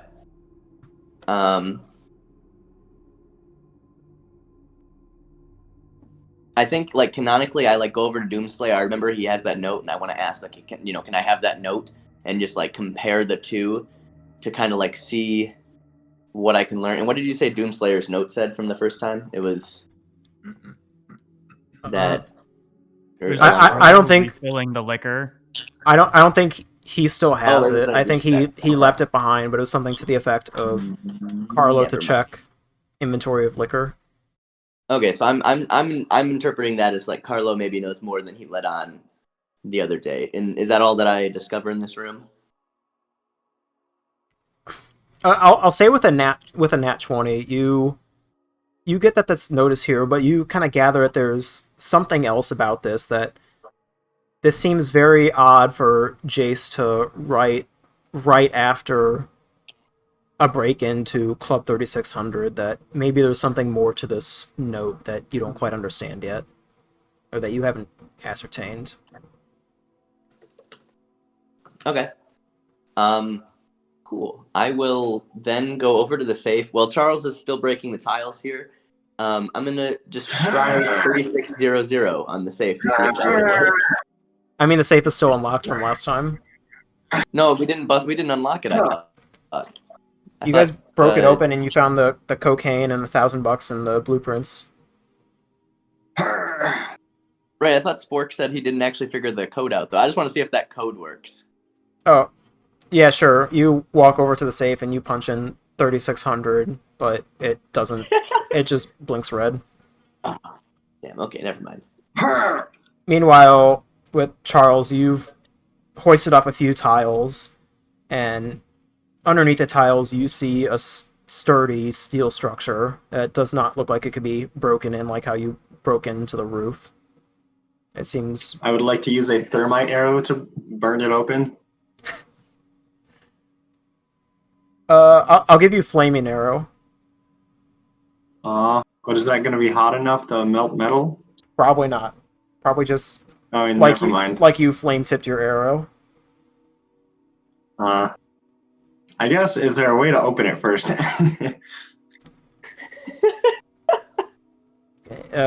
You can make an investigation check. I do that. 1 second. What is my modifier? 1. All right. I should ask too, Brendan, did you pick up that post-it note, or are you just kind of looking at it on his desk? Oh, yeah, I think I pick it up and figure it out. Nice. Okay.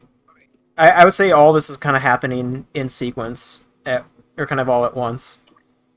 Charles, you investigate this scene, and you gather there is probably another way into this chamber that, if whatever this isn't the right way to sort of break into it. There's some sort of other entrance that, the walls of this chamber are like very thick steel walls, are going to be near impossible to break through. Justin, if I remember this right, it's like a tunnel. It like goes straight down to like the main floor from here, right? From this office, like straight down. You don't know.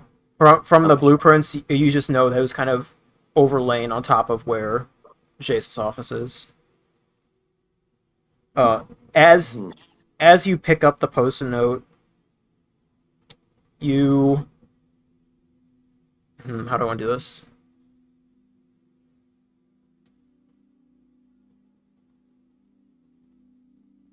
Okay, no, nothing happens. You pick up the post-it note and pocket it.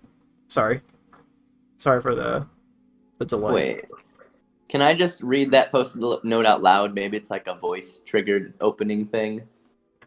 Sure, you can read it out loud.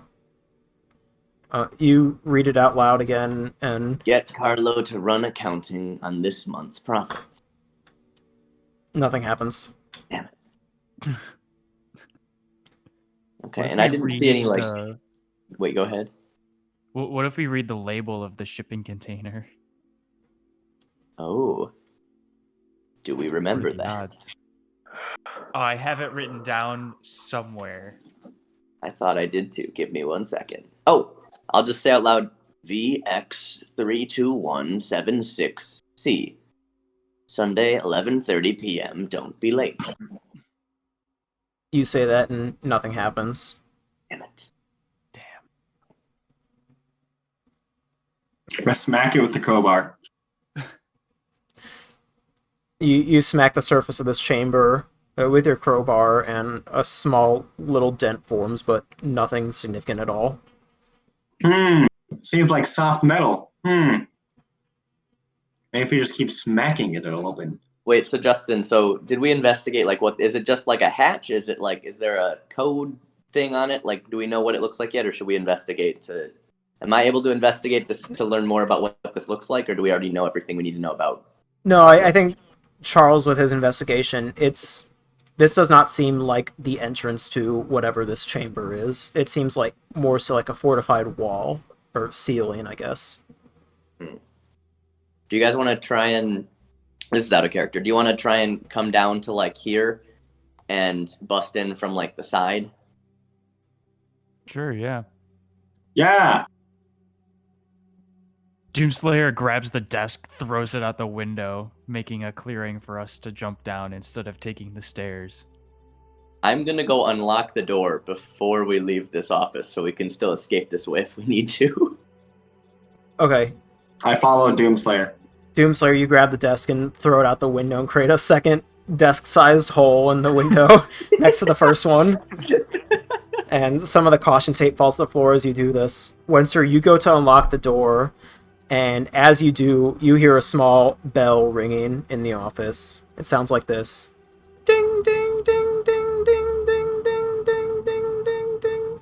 Does anyone else hear it? You all hear this, and it goes on for about 30 seconds. And after it stops ringing, you kind of like stand there in silence as you're looking down at Doomslayer and Charles, and you're still standing up in the office, and you hear a voice. You hear a little click first. You hear click, and it says, "All right, chumps, end of the fucking line. Break into my office once, shame on you. Break into my office twice? Well, you're just not going to get away with your life. As you're standing there listening to this recording, the cops have been called and they're on their way. So I hope whatever you came to steal this time is worth it. Oh yeah, and Fantino, don't worry about jail time. I'll make sure you don't spend very long in there at all, you son of a bitch. Maybe before then you should tell your new friends about who really killed Charlie. Save me some effort." And you hear the recording click again to shut off. Guys, I think Jace is from Boston. When this recording ends, Wenster, you immediately see a small black void appear in the floor, behind where Jace's desk was moments ago. It's approximately 5 feet in diameter. I need you to make a wisdom saving throw for me. Oh shit, okay, 1 sec. I'll say you're still over by the door at this point. Okay, yeah. Desk at the door. Slash roll. 1d.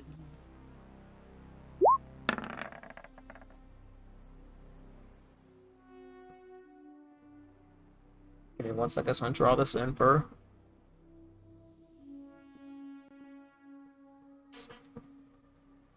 Alright, well imagine that's a circle. Wenster, you kind of become semi-conscious as you hear a voice in your head saying, Hey buddy. Why don't you go take a step in that little portal there? Come on, it'll be fun.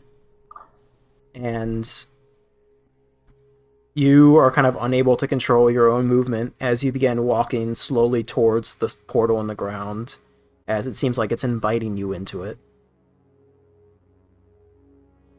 Do I have enough like control over myself to make an action here? Like, do I recognize that this is something I don't want to do? No, I think it's more so, unless you have like any sort of resistance towards being charmed, which I think is sometimes I a do race actually. trait. I do. I was gonna ask if I have an advantage on saving throws against being charmed. Okay, go ahead and roll again then. Okay.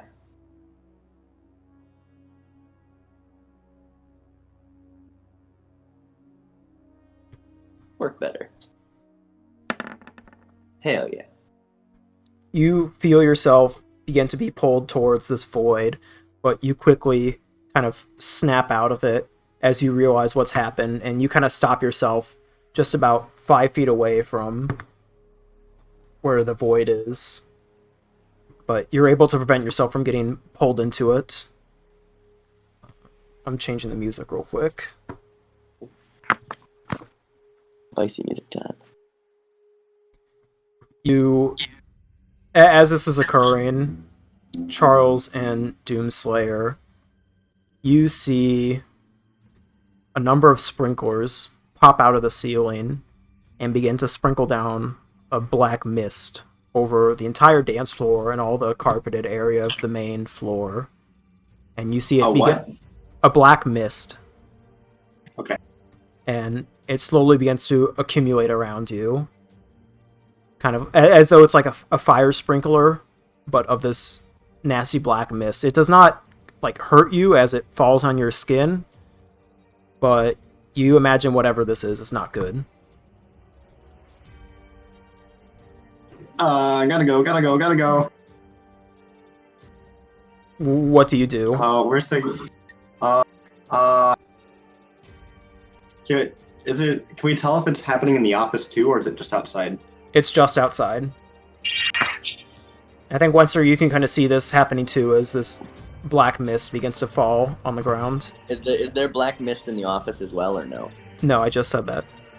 Oh, sorry, I didn't keep that up for a second. Thought I couldn't hear. Can I get back up into the office? Yeah, you gonna just try to climb back through the window or like run up the stairs? Through the window. I will do the same. Okay. You guys help each other out. I'm not even going to make Charles make a dexterity saving throw because I imagine he's going to do it, but Doomslayer, just make an acrobatics check for me to see if you're able to kind of get back through the window without getting too cut up. Oh, fuck. You're able to make Do you want to help him, maybe? I think you're able to make it back up into the window, but you take a little bit of damage from the shards of glass as you kind of crawl back into the office. Let's see how much damage you take.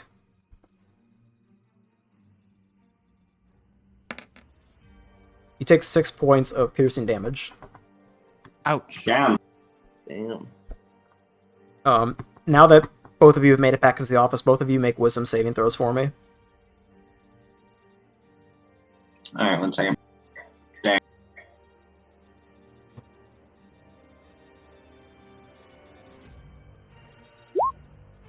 Dang. Aha! Doomslayer, you come to the same kind of realization as Wenster.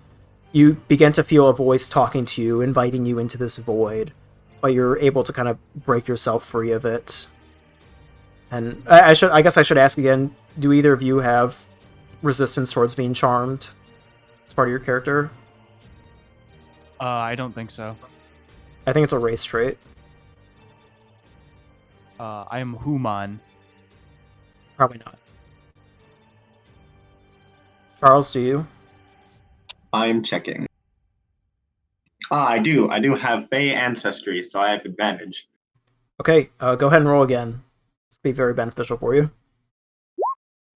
Yay!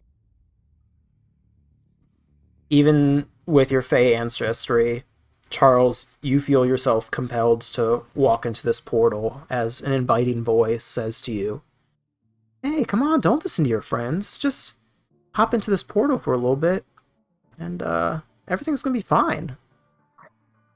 And Can I do something? Like, do I see that happening? Am I aware of him kind of starting to walk towards the portal? you see Charles's eyes go glassy as he begins to slowly walk towards the portal, and he's about ready to step foot into it. So I want to look first at the. So remember, when I have the amulet of the gods that is covered in that water from the Eldath tomb. Is it glowing right now, or is it boiling at the moment? Okay, what do you mean covered in water? No, so remember when we were in the Eldath tomb? When temple? I first went into it, I froze a sheet of ice around the amulet of the gods, and Yeah, that was like 2 episodes, bro.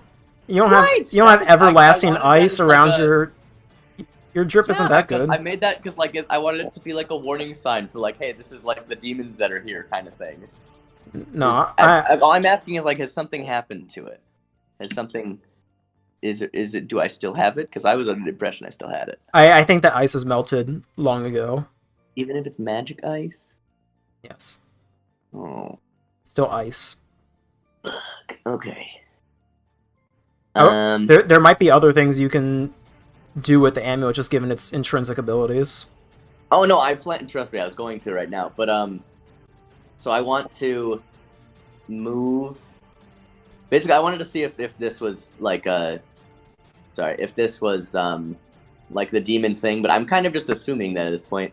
So I want to run over here and like get in Charles' way, and like kind of like box him out, and then use the amulet of the gods to release whatever wild magic thing I can right straight into the hole. Okay, go ahead and roll D100. I'll pull up the wild magic table.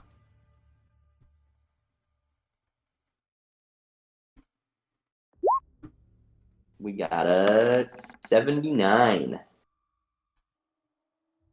79. Illusory butterflies and flower petals flutter in the air within 10 feet of you for the next minute.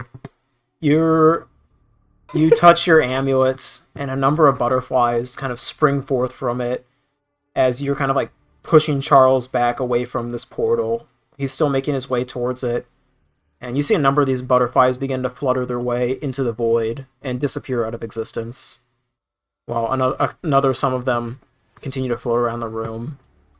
Go ahead and make a strength contest between you two to see if you can prevent Charles from walking into the void. 1 second, let me check something. I gotta see if I have to use Dex in place of strength or not. I was say, yeah, you better not be good at this because I'm negative. I don't think you have to. I think you just use strength. Oh, yeah, okay, cool. I can just use strength. +3. Okay, that's not terrible.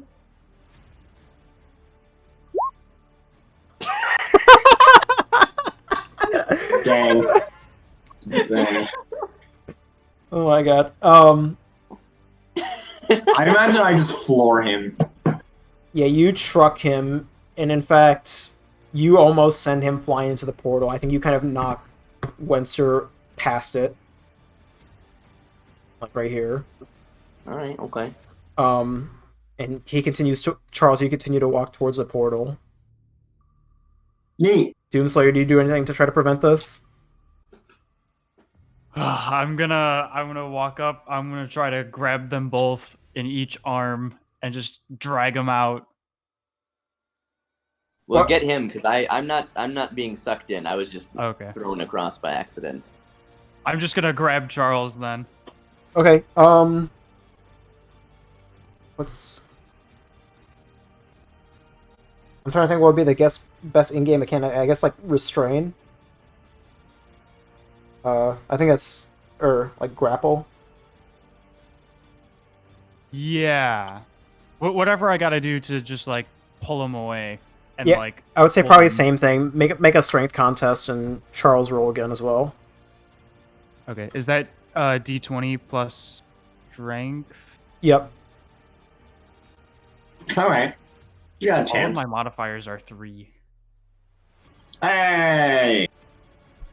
Doomslayer, with your brute force, you're able to pull Charles away from the void and kind of restrain him and hold him back.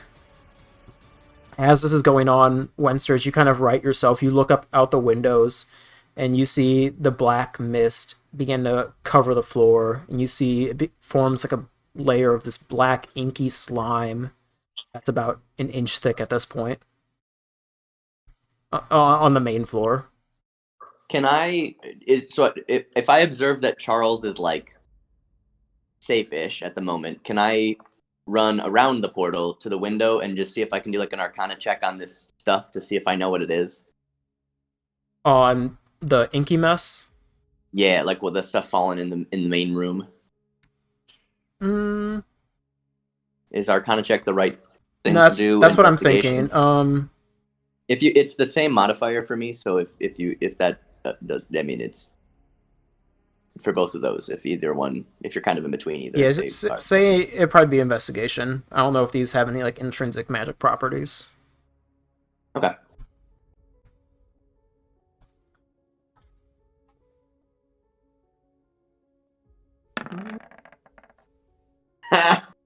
That is a critical fail. I have no idea. Am I just like vibing in like his arms right now? You're being restrained by him. You guys need to find some way to snap Charles out of this, other than just restraining him if you want to get a more permanent solution. But for the time being, you're saved from walking into the void. Wenster, I think, with a critical fail, as you look out the window to investigate whatever is going on outside, you fall out of the window and land on your back in the black inky substance. As you try to right yourself and get back up, you feel yourself stuck to the floor. And Shit. you can't get yourself up. Well, this is a conundrum. Meanwhile, more of the blacky ink substance is spraying down from the ceiling. Yeah, I have a. Oh wait, no, I can do something here. Can I I gotta look this up because I haven't used this yet.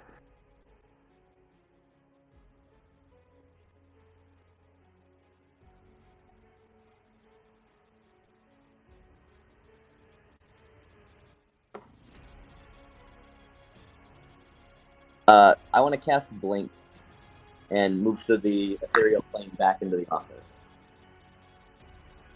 I'm so proud of you. I don't know if you have to roll anything for that. I don't think you do. I think you just do it. Correct me if I'm wrong. No, I think I have to roll above an 11. Yeah, that's what it sounds like. Okay, roll d20. Better not fucking fail again. There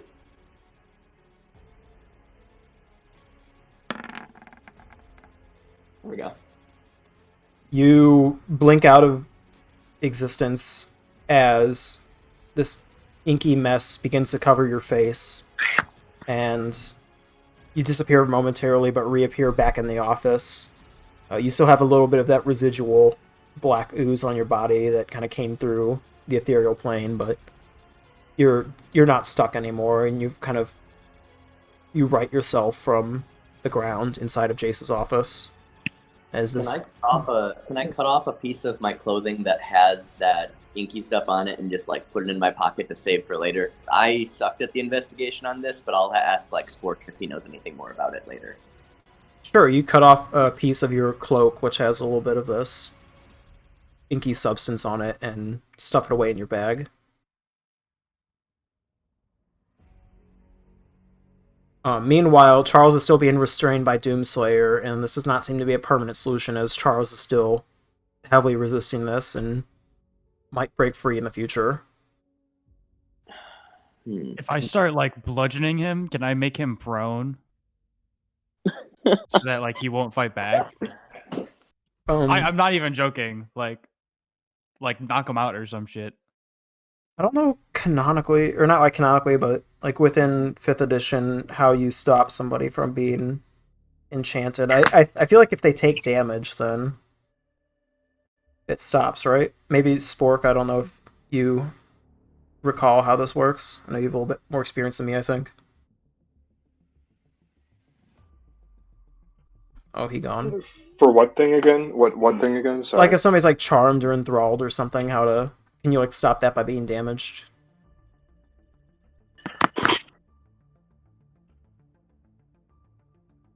I'm pretty sure the charmed effect. I know that there are a couple of spells that have the charm effect on them, so I'm gonna try and see. I mean, I didn't have a specific spell in mind that I was using for this, but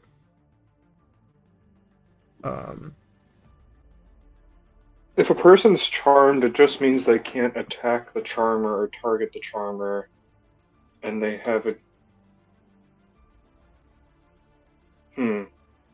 I think if you do like a little bit of damage just to like knock him back in, I think it'll be fine.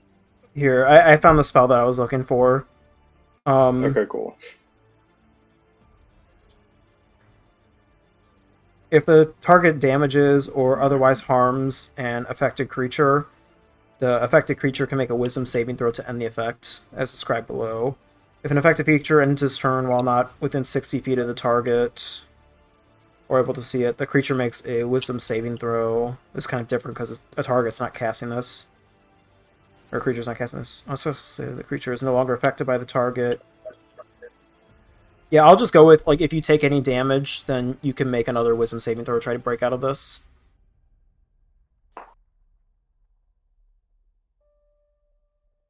But if you don't do anything soon, I think Charles is going to try to break out of your grasp again, Doomslayer. Gotcha. So, what's the play? Sorry, what was the... Sorry, I kind of like spaced out for a second. What was the canonical explanation? So... For someone who's enchanted? So basically, with the way this spell works is Charles is going to continue to be enchanted unless he can break out of it with another wisdom saving throw. And the way to kind of trigger that is for him to take damage. Okay, I'm just going to punch him. Alright. Unarmed strike. So it would be 1 plus my strength modifier. Do you want me to roll to see if I hit? Sure. Oh, you bet. You clock him upside the head real good. I'll let you... I don't know how this works for critical hits, but I guess just double your strength. So it'd be 1 plus Isn't strength. it double the damage after it's calculated? Or no? It's double the damage. dice you roll. Yeah. Okay, so yeah, But double. because But I'm not rolling dice. So I think it's just one. I think it's just 1 times 2 plus your strength modifier without doubling. That comes out to Okay. 7. Okay, yeah, The you difference is nothing. It would be 7 or 6, depending on what you did. you but you 7. clock him in the face and hit him for 7 damage, let's say. Meanwhile, still kind of holding on to him by his wrist, I imagine. Charles, you can make another wisdom saving throw. Dang. Oh, you get it. You're still fully enthralled. I think now that Charles has kind of loosened his grip. Try to make another strength contest to break away from him. Or I should say Doomslayer's release his grip.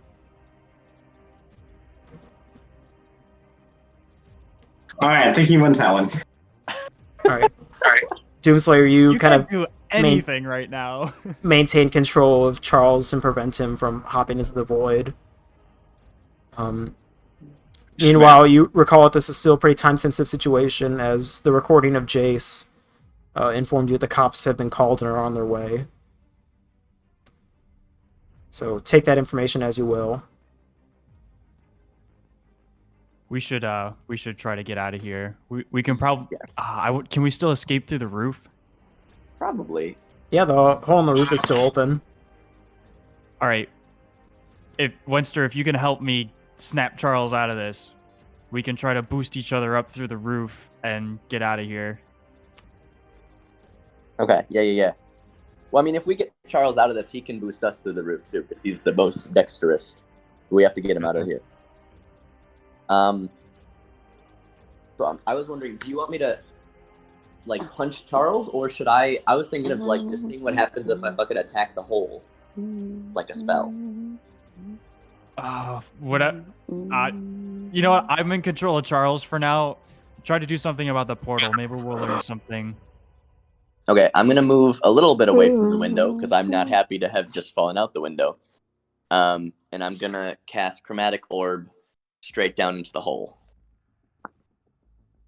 Okay. So, how does this roll work? Do you have to roll to hit, or? I think so. Let me just double check here. I don't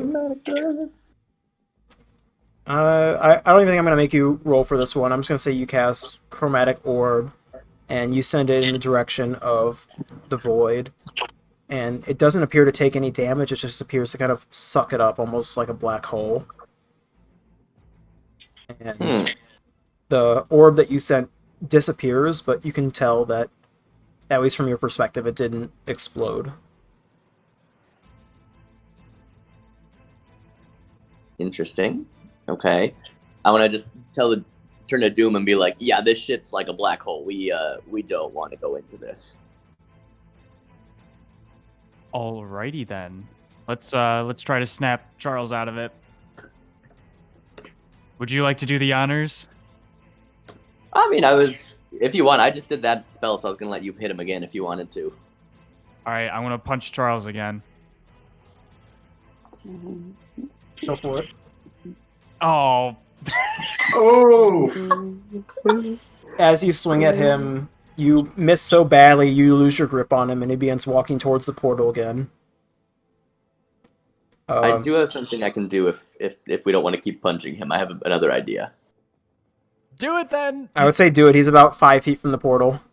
I'm going to cast Blindness on Charles. Okay. I don't know if I have to roll for that. Let me check. I feel like if it's unwilling, something has to happen. So he needs to do a Constitution saving throw. If it fails, then he's blinded. So I want him to fail. Okay. We should just let him go through. Make a Constitution saving throw, Charles. Please fail this one. I rolled an 18. Oh. Jesus Christ. He is not blinded. I'm doing bad on the roll, or good on the rolls I shouldn't be doing good on.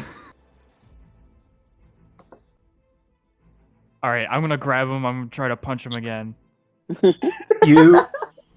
You reach out to try to grab him, but he sets one foot into the void and begins to fall through. Sayonara. Half of his body's through the hole. I'm gonna grab his arms or some shit. You leap forward to try to grab his arm. Make a strength saving throw.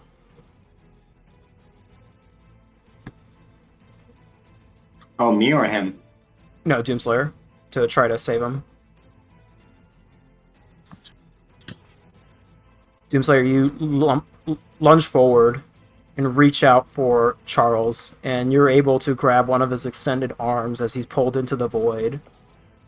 And you hang on tight to him, and you were able to keep your own footing and prevent him from being sucked completely into the void. All right. Wenster, help, please. Yeah, I'm gonna go over and attempt to pull Charles with Doomslayer here. Okay, make another strength save. Just Wenster. Can I have advantage since I'm helping Doomslayer? Yeah, I'll give you advantage. Yeah, I already did the brunt of the work, so you get advantage.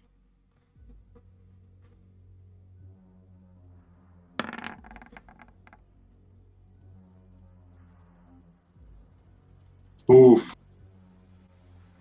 Noodle arms. Roll again. Yeah, sorry, I misspelled it. There we go, fuck. Okay. With the combined effort of you and Doomslayer, you're able to pull Charles from the void and kind of right himself. All right, I'm gonna give him one more good punch, and he better make this wisdom check. Otherwise, I'm gonna let go. Go ahead and try to clock him real good. I have one other option here that might work. Does that hit? No, I have 15. Okay, I want to do something. How far have we dragged him away from the hole? Where is he positioned at the moment? I would say you guys have probably kind of dragged him close, like, to the window here. Okay, perfect. Then I'm gonna move myself over here, and I'm gonna cast Tiny Hut, which creates a 10-foot radius immobile hut where people cannot cross from the outside. People that are starting in it can move through it, but since Charles is not starting inside of it, he can't move into it. Okay. And where are you putting it? On top of me right here, so that way it's surrounding the hole, and that way Charles can't fucking go into the hole. Huh, okay. I like that. That's a creative solution. You cast Tiny Hut, and a small hut appears and kind of projects itself over the void. And I think between that, Charles is no longer able to access it, and you're able to get a good clock on him, finally Doomslayer, to the point where, Charles, you eventually snap out of it. After having the worst luck of wisdom saving throws ever. Neat. That was fun. In the meantime, you see that the floor in the main room has accumulated to about 3 or 4 inches of this black slime, and the sprinklers have turned off at this point. You hear sirens approaching the distance through the hole in the ceiling. What do you do? Get out of here. Let's go through the hole. No, hell no. I think we can climb on top of the tiny hut because it's an actual, like, physical, I think, object. So I want to say that maybe helps us get to the ceiling a little quicker and get out the hole to the roof again. Okay. Yeah, I'm not gonna make you roll for this. I just say you do it. You're able to climb up on top of the hut and escape before the police arrive on scene. You find yourselves on the roof now. How are you getting out of this mess? Okay. I take the stairs. Well, can we do a quick perception check? Do I see any cops coming, like, right away? They're not immediately out front of the building, but you can hear them, sirens getting closer and closer, as though they're just maybe a block away. Okay, yeah, I'm good to just run down the stairs, boys. Do you have any other plans? No. Let's go. You run down the stairs as fast as you can, and you make it to the alleyway outside the building. And as you do, you hear the cops pull up outside, and their sirens kind of whir to a stop as they get up outside Club 3600. You guys are standing kind of in the alleyway here. They haven't noticed you yet, but you're not in a safe spot. Where do you go? Let's run back towards the burned down La Quinta. I simply follow. Wait, boys, I could shift into a cop at the moment and see if we learn anything about what the fuck just happened here. And if you guys want to run away, then I'll follow in a minute. Huh? Oh, okay, yeah, let's do that. Okay, so I'll transform into. I'll do the Bart Balthazar thing again. I know that might kick me in the butt eventually, but I'm gonna stick with it for now. So I'll cast Disguise Self and pretend to be that cop that I've been going back to every now and then. Okay, so then you just run up on scene? Yeah, I just want to see if anyone knows what's going on when they bust I'm assuming they're going to bust the door open to try and get in the main door. And I kind of just want to be with them when they go in, like a little bit behind. Sure. Charles and Doomslayer, you run away, I assume, towards the La Quinta at first, but then off in the direction of Robert's Tavern, eventually. Yeah. Oh yeah, definitely. Wenster, you round the corner of Club 3600 and you see cops stacked along the side of the building, getting ready to burst their way in through the door. And you see a tall half-orc come forward and kick down the door to Club 3600 as police officers come filing in at first, but then stop in their tracks as they see the black ooze covering the floor of the building. I guess we'll switch back to the other scene real quick. You see, and I want to say out loud, like, oh shit, what is that stuff? See if anyone knows or gives me some sort of indication of what it is. Here, let me kind of reset this scene a little bit. I'll just place 2 of the officers in here.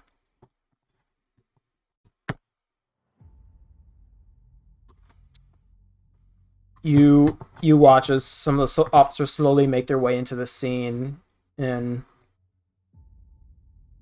say, one of them says, I don't know what the hell is this stuff, Sarge? It's like sticky and gross. I can hardly move. And you see a police officer who you take to be the sergeant reach down kind of with a finger and scoop up some of this black ooze and kind of like open and close their fingers with it. It's like, this is like a sticky glue-like substance. Officers, be careful in this investigation. We don't know if there's anybody still here on the scene. So keep your eyes peeled and don't get stuck in this gunk. And they slowly begin to kind of make their way through the main floor of Club 3600, trying not to get stuck to the ground. Did I ever, question for you, did I lock the door did I relock the door after we had all the commotion stuff, or is it still unlocked to the office upstairs? I don't think you did. I think it's still unlocked. Because my thought here is, I'm thinking most of the cops, like we discovered, aren't bad, and I don't want them to all start falling into that black hole whenever the hut comes down.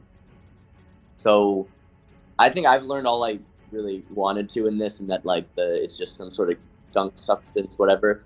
But I want to go up towards the office and just walk in there and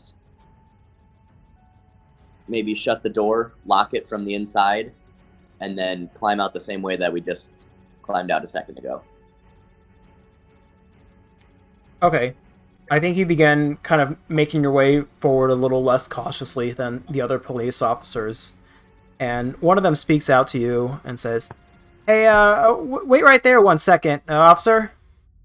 And you recognize it's the voice of Officer Gary McCain. And oh, shit. Okay. Do you turn around to face him, or are you still going towards the stairs? Yeah, I'll face him. I think this is Gary. That's the sergeant.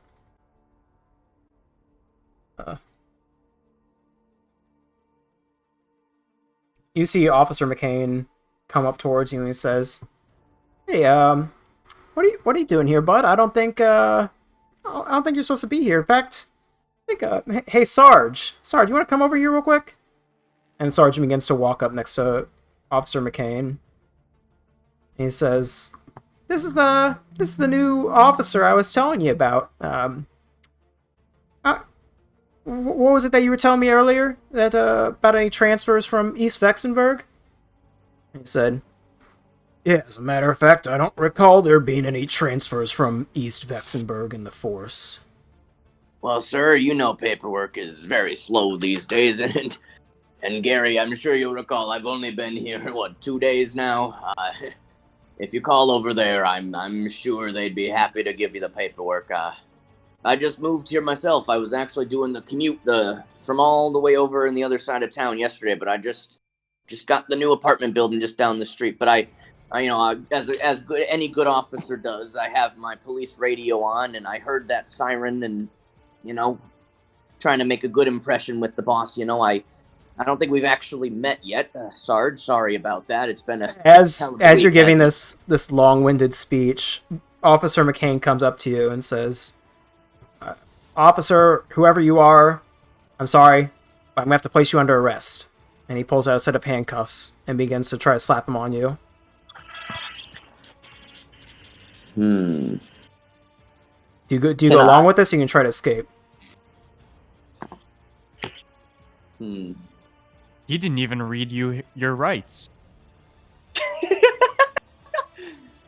Oh yeah, I'll say something. I'll be like, "Hey, if you're a really good officer there, you really should have read me the rights, don't you know? That's not the proper way to do protocol." I mean, I still got a chance. You sure you're not the faker here, Gary? Yeah, thanks for the reminder, bud. You have the right to remain silent, you have the right to attorney, blah, blah, blah, all that shit. Was there a question for you, Justin? Were these the only 2 officers at the door when we came in, or is there other officers around? There's other officers around. There's about 10 other officers besides these 2. I just haven't placed them in the scene. Okay, I'm going... Oh. What are you guys' thoughts? Because I'm pretty sure I can escape this, but I'm curious, do you guys think it'd be helpful to go back with them? Fireball. You should try to Uno reverse card and actually arrest the sergeant. Oh, fuck. No, I don't think that... They don't trust me at this point. I wonder if... Actually... Just, accuse him of something in front of all the officers, and then try to arrest him. Okay, yeah, I got you. So, as he's coming to me with the cuffs on... Who is it, Sarge, or is it Gary that's coming to me with the cuffs? Gary's coming to you with the cuffs. Sarge is just kind of standing by for support. Okay, so I'm going to take a step forward, and I'm going to be like, "Gary, hold on 1 second. I think you might want to hear this. Sarge, I do apologize that I have to do this in front of you." And I cast Minor Illusion to create an FBI badge for myself and say, "Sarge, this is part of a bigger investigation, and I do apologize to bring you in on this, but we think you're involved, and we would like to talk about this in private."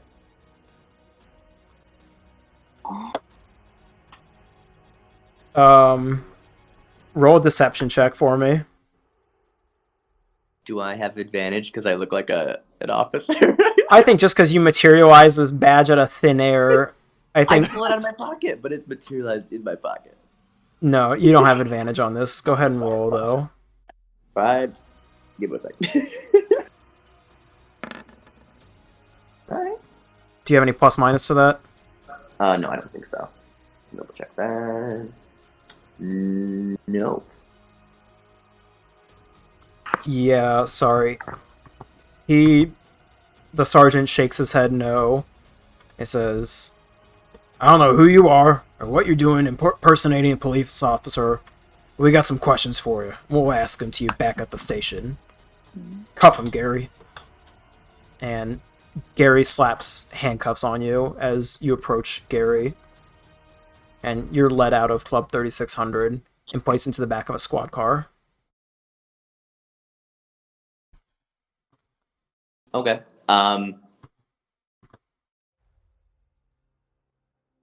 But Charles and Doomslayer. Can I ask one thing before we jump away from the scene? Mm-hmm. Can I, whoever's the officer in the car, can I say, "Hey, can you roll the window down a little bit? It would be much appreciated. Just a crack." Sure. The officer in the cruiser kind of nods and lets down the window just a crack. Is that it? Yeah, that was it. Okay, I thought you were gonna try to do something like blink out of the car or some bullshit. No, I will, just not yet. I'm gonna wait till I'm not surrounded by officers to do that. Okay. But I needed to have a clean sight of like through. I was like, I don't know if you're gonna make me not be able to blink through a window, so I was like, I'll just have the window a little open to do that. I think Gary hops in the passenger seat. No, I don't think he does, actually. I think he stays in the scene with the sergeant and continues to investigate as you're taken back to the police station. As for the rest of you, you guys all reconvene a few hours later at Robert's Lounge. Wait, I thought you were going to do something else. I wanted to make my escape when we're like a little bit away from Club 3600. But nah, I didn't want to do it like because you said there's a bunch of other cops there, so I wanted to give it a chance to like have them start me driving away before I blink out of existence, if that makes sense. Okay, you begin to drive away towards the station. Or actually, wait, can I get thoughts from the rest of the squad? Is it better to stay with the cops or just escape now? What are your thoughts? We ain't there. It's your call, dude. Your call. Make a decision. Let's get out of the scene. You got yourself into this mess. I'll stay in the car. I'll see if I can learn more later. I did get myself this. You're whisked away to the police station, and a few hours later, let me see what time it is.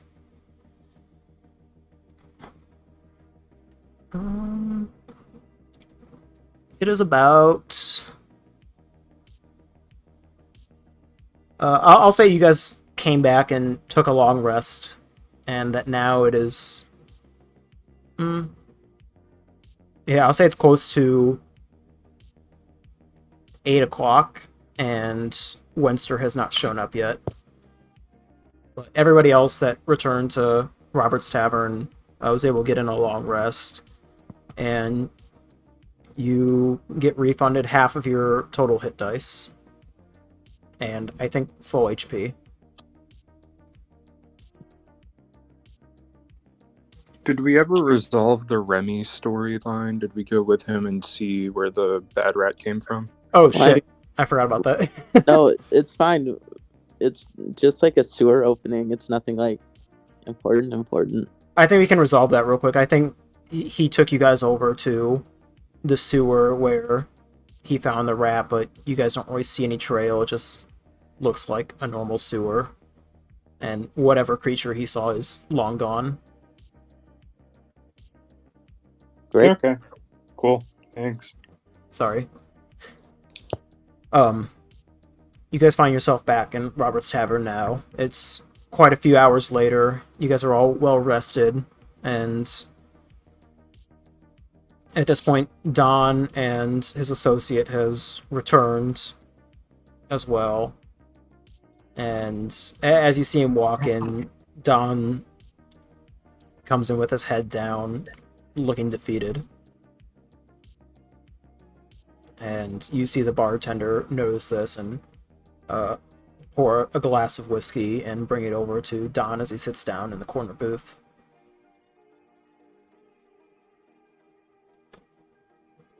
And he just kind of sulks there. I'll walk up and be like, hey, Don, how are you doing? Not great, Spork, not great. I went to the morgue to see my nephew, Charlie. I'm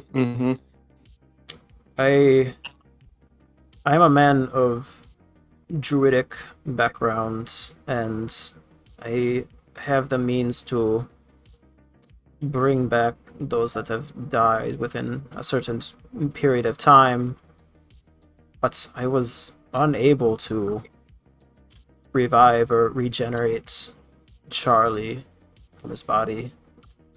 Usually it takes a couple of days or so for his soul to completely rid itself of its former body, but it felt like his soul was just gone. It is very strange. Quick question as kind of like a retcon thing. Would Charles and Doomslayer, would you guys have shared the message that Jace said? Yeah. Because the whole thing about Do you want to act that out?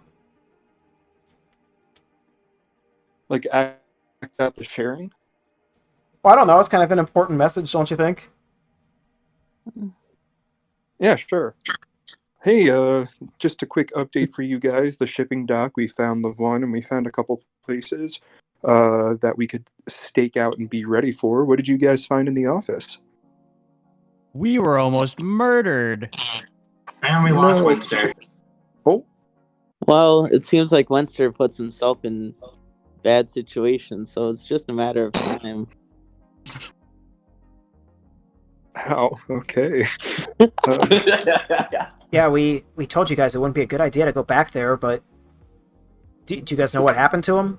Does he just disappear on his own? Well, last we saw him, he was gonna try to get more info from the police, but he didn't come back. So something tells me we can only assume that the police did something with him. You said you were almost killed, though? Like, that's wild. What? Yeah, what his all led fucking up to office was booby-trapped. Booby-trapped. Yeah, imagine that. That's like what we thought was going to happen. All right, no one needs your sass right now. Which one's talking, Fantino or Salvexi? It's Fantino. Fantino kind of has a little bit of the deeper voice. Salvexi is a little higher pitched. Fantino, we don't need this right now, okay? Thank you, baby. And then I pat his cheek with my mage hand and then turn back. He kind of slaps your hand away, just kind of frustrated. Tee. Yeah, any other interesting news that you guys got while you were there? We found a hole in the ground with a metal door. Curious. Yeah, not much else happened. Did you find the chamber you were talking about? Were you able to get inside? Entrance. But then the cops came, and I got put under a charm. So we didn't get to open it. But it's there. And so are cops. When the booby traps... I know what you're trying to do, Spork. I know. And I appreciate it, but don't metagame. I know. That's what I'm trying to not do. Oh yeah, and also Jace appeared in a pre-recorded message and told us something. He was trying to fuck up. What's the dude's name? I'm sorry, sir. Make a history. Make a history name right now. Make a history check to see if you remember what this guy's name is. Oh no. What's my history? Because Jesus Christ. +1. Names are hard. I almost said like fellatio. Oh no. Oh no. Yeah, you remember the person's name was Fellatio. So yeah, Jay said something about he wanted to see Fellatio in prison and knew he was gonna come back to the office. I mean, everyone's got their own interest, Fellatio. Yeah, I mean, everyone's got their own interest, but man, that's a little forward of Jace. Oh my god, I'm weak. Charles, does this all track? Yes, sir. Also, Doomslayer smacked me. I'm sorry. Yeah, because he was being stupid. Oh, well. Sorry that Wenster's weak. Well, don't worry about Wenster. Who needs him? We know some of the police officers. We have good relations with them. We go to them in the morning and talk, and we get Wenster free. Sounds like you're not going to make the activities tonight, but we'll get him in the morning. I mean, having another caster in the background isn't always a bad thing. Is there anything we can do to get him out tonight? We still got 3 hours till the meetup. I mean, We'll count every second till then. If you want to try to do prison break, you can, but... 4, Mage hand Charles's mouth shut. I don't get what you were trying to do, Colton. I'm sorry. I was going to count every second until. Oh. Okay. I'm sorry I asked. Anyway. I mean, that is up to you, but regardless, we must get the jump on Jace tonight, it sounds like. Yes? How do we even know where to find him? Like, what? Well, we didn't learn anything, did we? Well, they are coming to the loading docks tonight, yes? Oh, I guess so. I thought that was the plan that you were talking about. Oh, you know what? 11 p.m. Okay, yeah. Okay, yeah. Jesus Christ. We got there. We got there. So if you want to go out and try to save him in that time, it's not a bad idea, but I mean, you will have Fantino and Salvexi there as well at the loading docks. And my associate here, who I don't think has been introduced yet. You guys have not met, yes? He's referring to the taller drow elf. We talked earlier, but didn't catch a name. He extends a hand over towards you, Spork. He says, "My name is Ludius Moragachi. Pleasure to meet you." And Don continues and he says, "Yes, Ludius and myself, we will be hanging out here for moral support. We are not burly young fighters anymore like yourselves." Hey, the mind's just as important, you know? Ah, yes. Ludius Maximus. Any relation to Gluteus Maximus? Oh, you know Gluteus. Yes, he's my second cousin. Figured. Okay. You're number 2? Boo. That was bad. That was a pretty shitty joke. You almost made me choke on my water. But I suppose, yes, the next 3 hours or so are up to you. So out of character, what do you want to do? Do you want to leave Wenster to kind of fend for himself? Or you try to like spend the next 3 hours like talking strategy and stuff, or? I feel morally obligated to go visit Wenster in prison. Yeah, I also feel like breaking Wenster out is the move, but also I am a wizard not that great at breaking, only damaging, and damaging people, not actual things. So, I can break things. I'll go. I'll lead the dock ambush. I don't. Well, I think there's enough time where you guys could do both. Like, it's not going to be a one or the other kind of thing.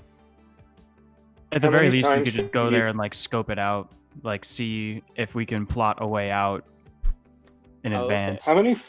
Yeah. How many times can you cast Pass Without Trace?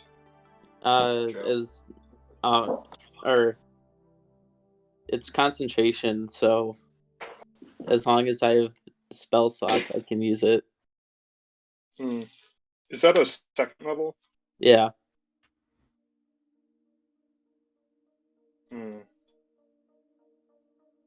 Have any other second level spells that you're dire and absolutely anxious to try out?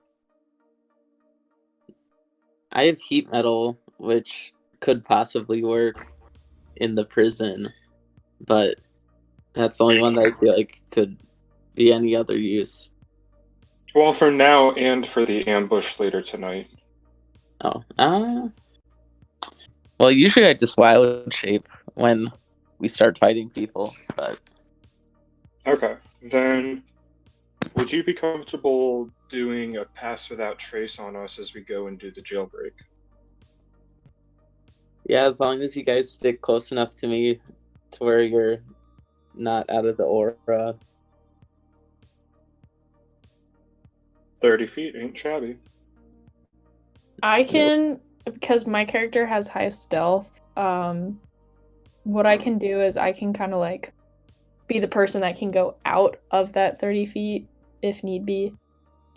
Okay. Okay, so let's make a plan here. Let's keep things moving. I think this is probably going to be the last thing in this campaign, is this jailbreak scene. I kind of want to leave this ambush for the next session.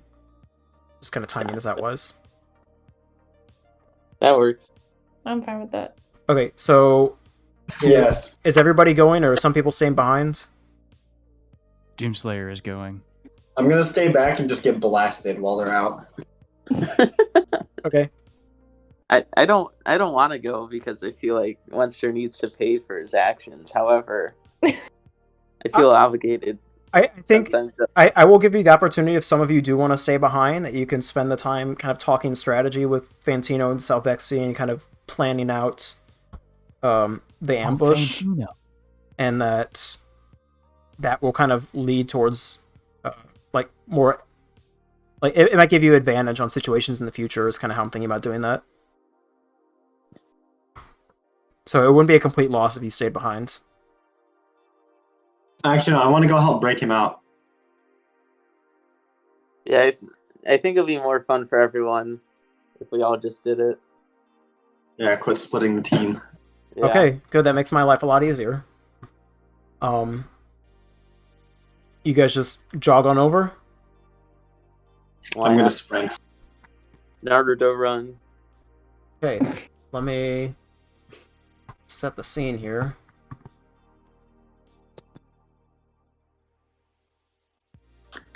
Wenster, it is now late in the evening. Oh, it's about 6:30 or so, I think we said. And you've been brought here a few hours ago, and you've been detained and put into the holding cell over here.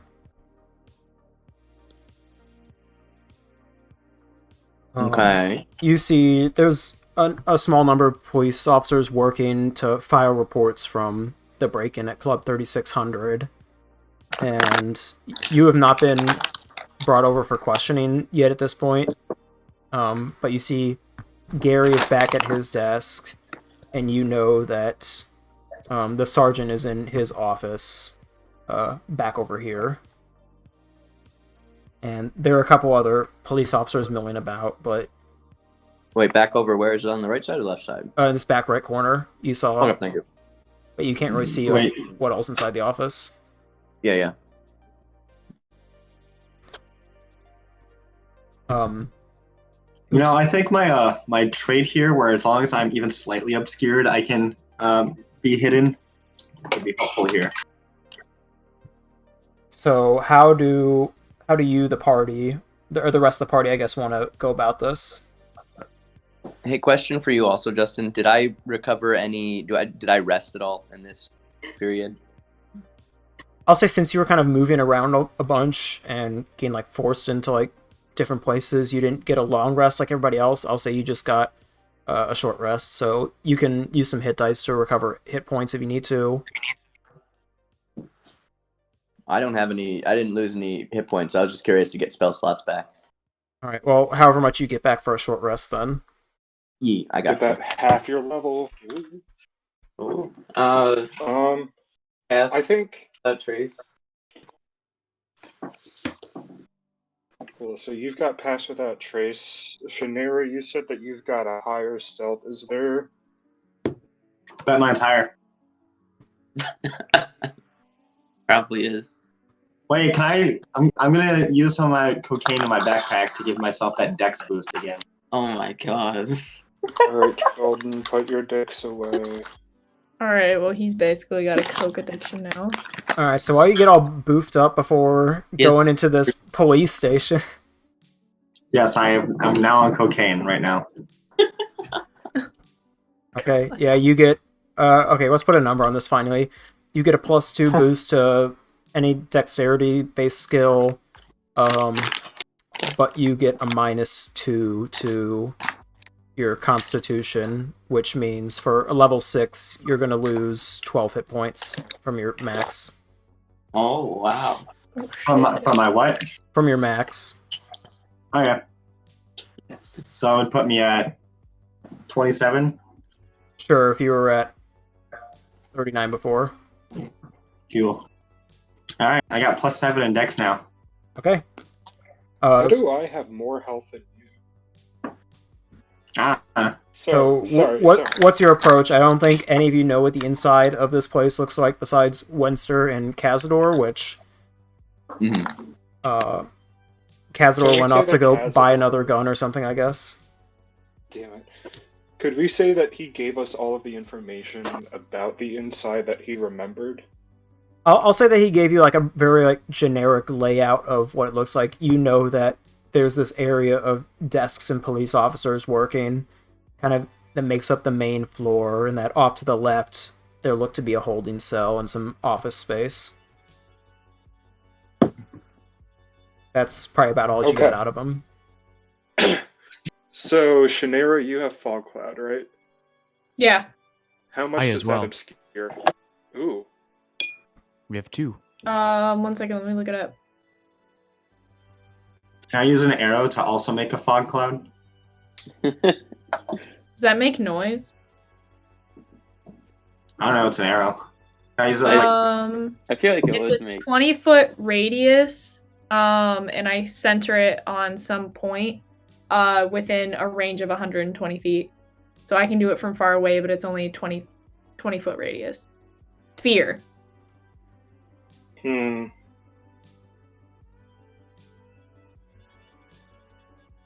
So there's no way that we can just completely bomb the inside of this police station with smoke bombs.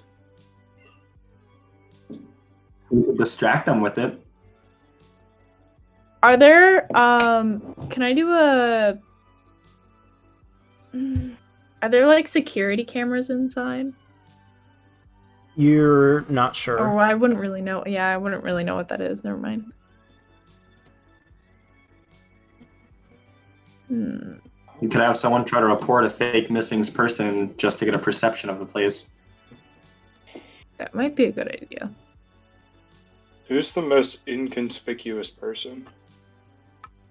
Definitely Doomslayer. Oh god, no. Definitely me. I have a gun and cocaine. Me and my pimp attire, also with cocaine. I am a small elf. I would say Shannara is probably the least, or I guess the most inconspicuous. Probably. Yeah. Just given how buck wild everybody else's character is. How much of my like block of cocaine do I use to get the boost? All of it. How much did you have before? Was that the one that you stole from? No, that from the crate. Was from Nerm, or Spork. You have. Spork gave me cocaine. You have maybe about. Don't spend it all in one place. 2 more bumps left, and then it's out. Nice. Okay, so here's roughly what I think the plan should be. Shannara, hold on, I gotta. I can go in ahead of time, and I can go up to the desk, and I can say that like I need to report a missing person, and that like is there some way that I can file this, and then when they're fiddling with whatever, then I can do a perception check of the whole station. And then I can just casually be like, oh, actually, you know what? I think I remember the last place I saw them. Thank you for your help, though. And then run away. Or you could get taken back, go through, because, again, Cazador kind of talked about the side door here that took him back into the station. When you're taken through, we could sneak back with you. Okay, so you want me to get arrested as well? No, not arrested. Just report. Yeah, they'll take us back to the desk. Oh, they'll take me back. Oh, yeah, that's true. And then... Okay, I see. So I'm like the cover Like y'all are just invisible behind me, basically. Yeah. Okay, I'm gonna Okay. use my character as just like, so you would go back in and sit at like this desk here or wherever. Hypothetically, if you could, sitting at this desk right here would be best. But again, we don't know that. Closer to the holding cell the better, so that way if you want, cast Fog Cloud, we scoop in, grab Wenster, and all of us leave together out the front. Justin, I have a question real quick. Sure. Do we have any idea of what the layout is of this place inside already? Like I said, not any general, or not any specific, it's very kind of general description what you got from Castore. Well, like, do we know where, like, Wenster is being held within, like, the building? Yeah, you know that he's kind of being held somewhere on, like, the left side of the building.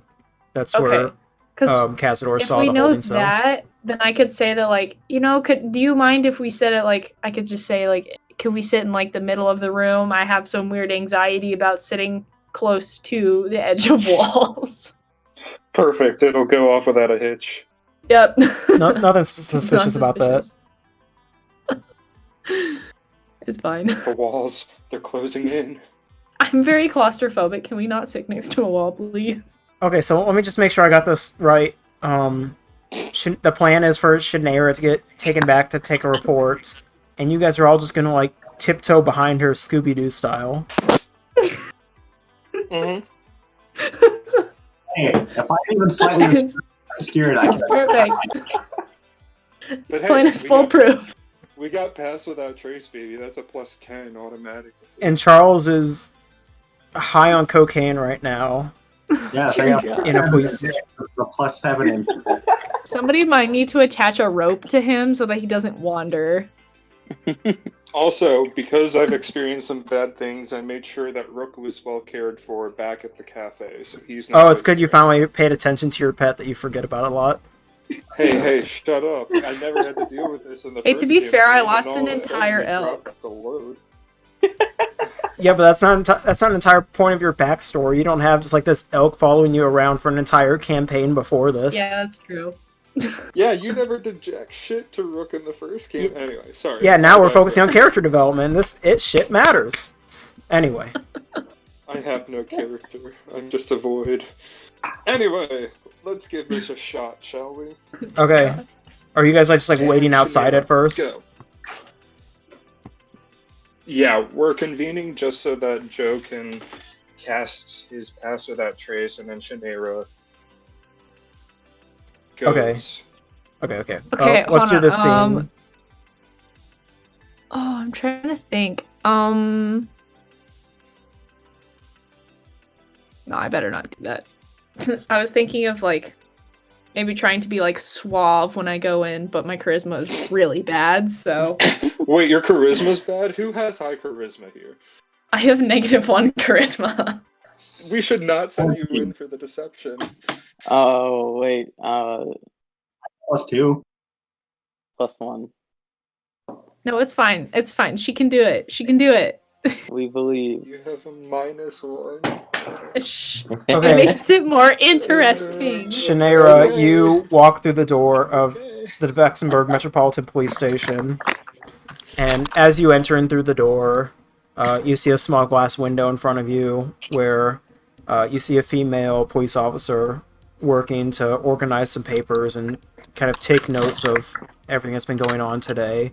And she kind of looks up and sees you as you approach. She says, "Oh, hello. Welcome to the Vexenberg Police Station. My name is Stacy. What can we do for you today?"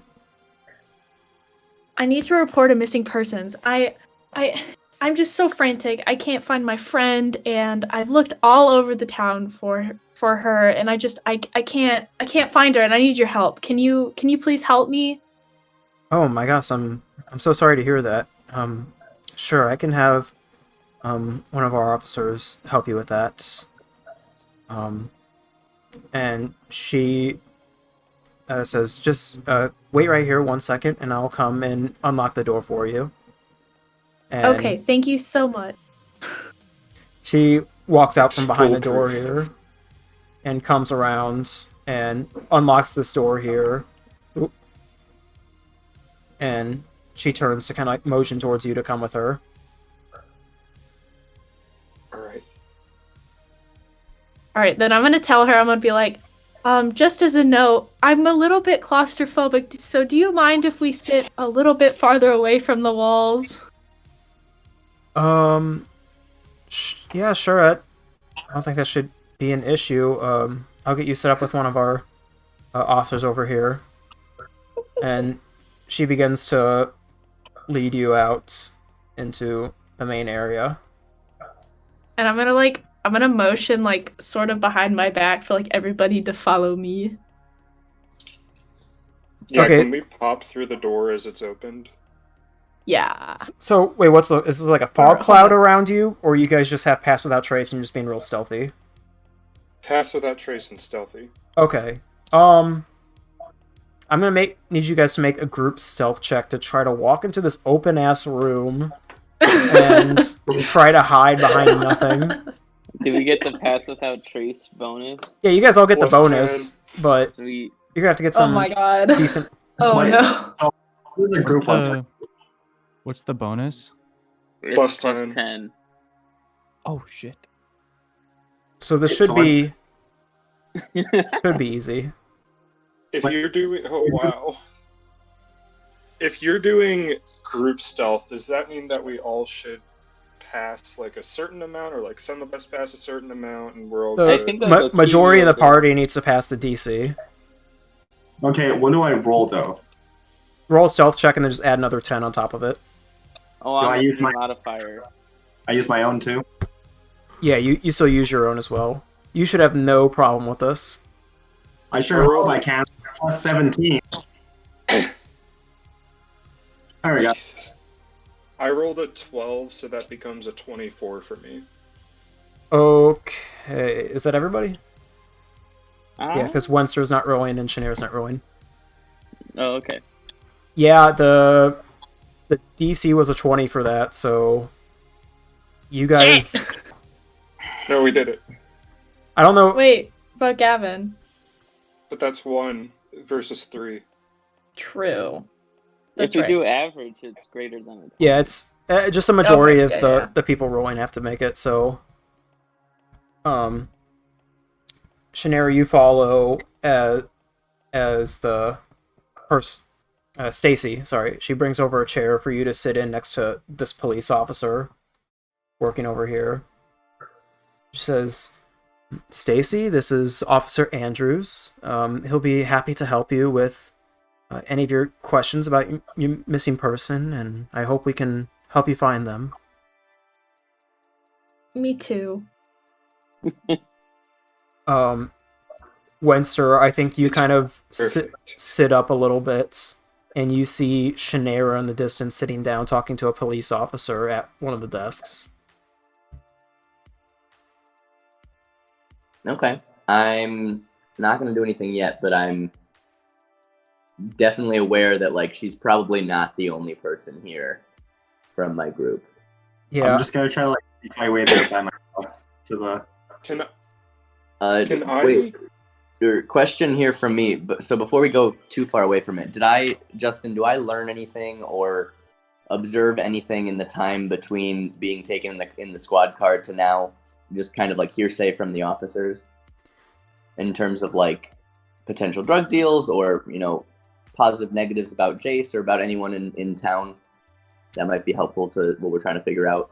You didn't gather a lot. I'll say that when Gary and some of the other officers, including the sergeant, came back from the crime scene, they were kind of discussing it as they were beginning to file their reports, and there was just a general air of confusion about why somebody would try to raid Club 3600 again after basically cleaning it out the first time. Not trying to steal any alcohol, not, taking any money or anything. The fact that somebody broke in here again and was trying to get after something. So it seems like they're curious about that, but they're not quite sure why. And they don't really have much of a lead on who else it could be besides, the notes from the previous night's break-in and finding you at the crime scene pretending to be a police officer. I want to in the background of like the last however many hours I've been here, I want to like make it very aware that I keep like making like subtle remarks about like the investigative unit's gonna be after you guys putting a federal officer in jail. Shameful on you. Well, they're coming for me, I'm sure, eventually. Because I as much as I like they don't believe my shtick, I kind of want to keep with it. Like I don't want to give up the fact that I lied about that. And so I'm gonna keep going with it and just in the background of their office space for like the last hour or two, however long it's been there. Yeah, totally cool. I think they're definitely not buying it at this point. I think they've kind of seen through your ruse, and you're not gonna be able to see them anymore with this play. Did when I was doing any of that, did I observe any of them that like looked curious about the accusations on the sergeant? Remind me, what were your accusations again? That he was involved in this drug trade deal somehow? No, I think they all kind of just shook it off. Nobody really seemed convinced. Okay, that's all I wanted to do in the in-between time. Back to present, I see Shinera. Sure. Also, just Charles, I think we said that Joe's spell only works within a radius of like 30 feet or diameter, I forget. Correct, yes. But it's a 30-foot radius. It seems like you guys are kind of all stacked up. Here, I'll make this interesting. I'll say there's like a plant in the corner here originally. But you guys are all just kind of hiding behind this plant. All right. How much is each square again? 5 feet. So you guys like right on top of each other. Luckily, Joe and Spork are pretty short. Yeah, we just stand on top of each other like two kids in a trench coat. Can I start blasting messages to Wenster and Shinera and just start using that as like our communication coordinating kind of thing? Yeah. Because it's just a cantrip. Go ahead and Sorry, would I be able to see Wenster in the holding cell? Yeah, you can probably get a glimpse of Wenster, just barely. I don't think he notices you yet at this point, just kind of given your amazing stealth. Yeah. So the component of message is that I point a finger, I whisper a message, and then they can reply in a whisper that only I can hear. So I'm going to just use that to communicate between them. I'll go to Wenster first and just be like, "Hey, Wenster, sorry about all this. We're here to help get you out. Anything that you have that can help us get out of here in one piece?" They think... Time out. Yeah, go for it. You say that, and you try to send this message to Wenster. Wenster, you don't hear any of this. You can't even tell that you're trying to be contacted. Spork, as you're kind of waiting for like a response from Wenster, you kind of just hear like static in your head. Can I do an Arcana, or am I able to gather that the holding cell is a dead zone? You can just make an Arcana check, I'd say, about the station itself. That's going to be a 13 total. My +8 does nothing when you roll a 5. You're not quite sure what's going on here. You can't tell why your spellcasting is not working. Can I do an investigation of the holding cell? Like, does it look particularly strong, or like, would one bust through be enough to get him out? I would say you only have to roll for this just by looking at it. You see tall iron bars. They're vertical, kind of preventing anybody from entering or leaving the cell. There appears to be a small little door on the front of the cell, which has like a key mechanism to it. Okay. It looks pretty like standard of what we would consider today.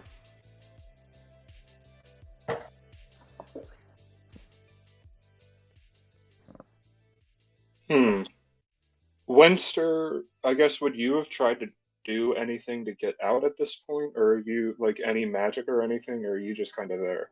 So the reason I decided to go here is because I was trying to see if I could learn more. Because I still think, because when I tried to bug here earlier, I got static as well, and so in my mind, I'm like, I still think there's a chance the sergeant is involved somehow, and I was like, if there's a chance to get into his office, great. But at this point, I'm like, especially when I see Shannara, I'm thinking like, if we have a stealthy way to get out of here, we're gonna go with it instead of trying to make it into the office. But if it kind of blows up, then I'll probably try get there. I have the ability to at least get out of the bars, but I have not tried yet because I guess I don't know if magic will work in here now that I think about it, but I have not tried yet. Can I message Shannara then? And my message to Shannara is just going to be, try and work in blink to plant into your missing person description. Try to do what now? Blink towards the plant. As in, like, cast the spell blink to go towards a plant. Just try saying that, like, he likes to blink at plants or something like that. Just casual. Oh, like me saying that, or... Yeah. Okay. So, like, just be giving the report and then look at the plant, say, like, that.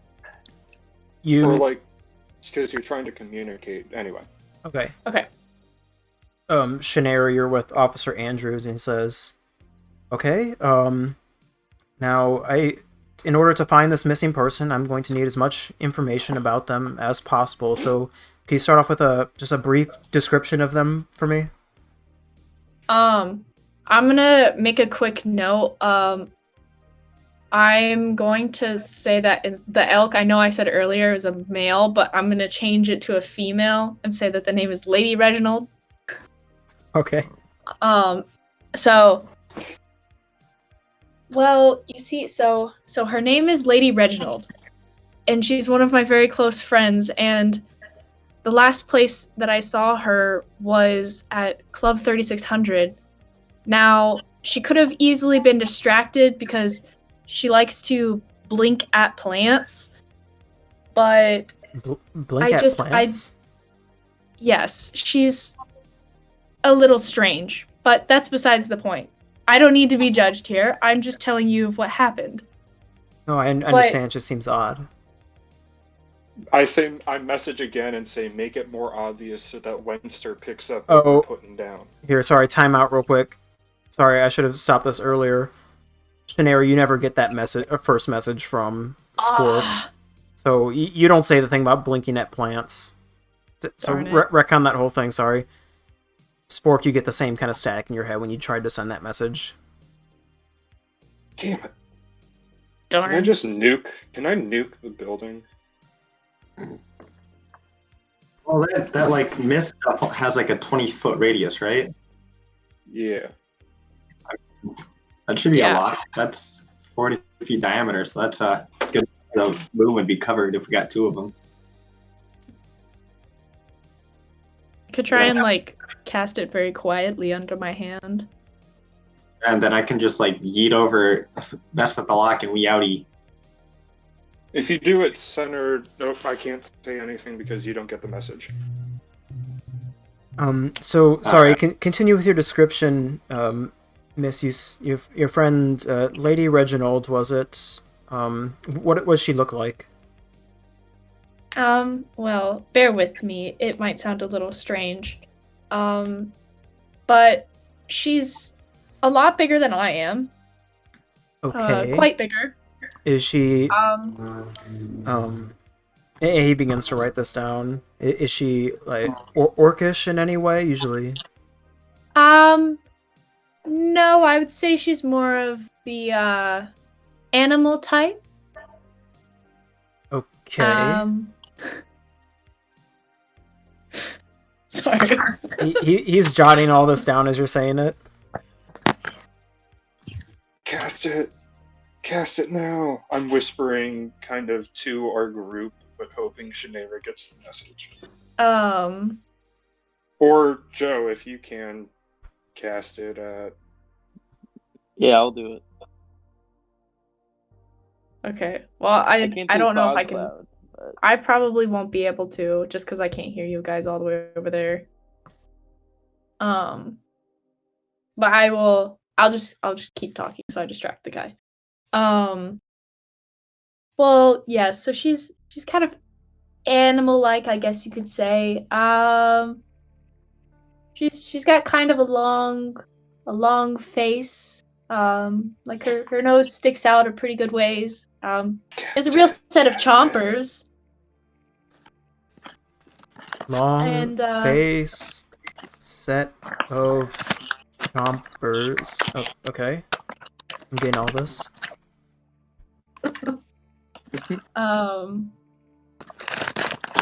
Whoever's opening a bag of chips over there, could you please stop?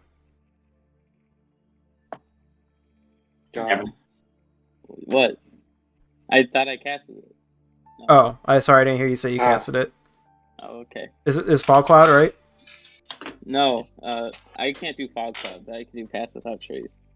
Okay. Oh, no, it's Doomslayer. You can do Fog Cloud, right? Oh, yeah. Okay, Doomslayer, you try to cast Fog Cloud under Shannara? Yeah, sure. You try to cast it.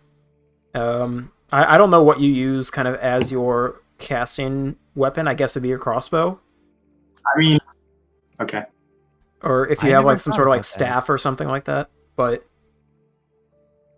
where's the block of the? I'll use my crossbow. You kind of point your crossbow in the direction of Shannara. And oh my god. And it, you know, instead of, you know, how it normally works where kind of a magic aura emanates from your crossbow, nothing happens, and you try to cast Fog Cloud underneath Shannara, but nothing forms. Oh god, I think they have a thing here where we can't do magic. Wait, does that mean that our thing didn't? How is my spell able to work when Fog Cloud wasn't able to work? We weren't in the main part of the building. We were outside the main part. Oh shit! Does that mean they can see you? I mean, they passed their stealth check. So you guys are good for now, hiding behind this plant. Well, we can try to just be really, really quick about it. Shit.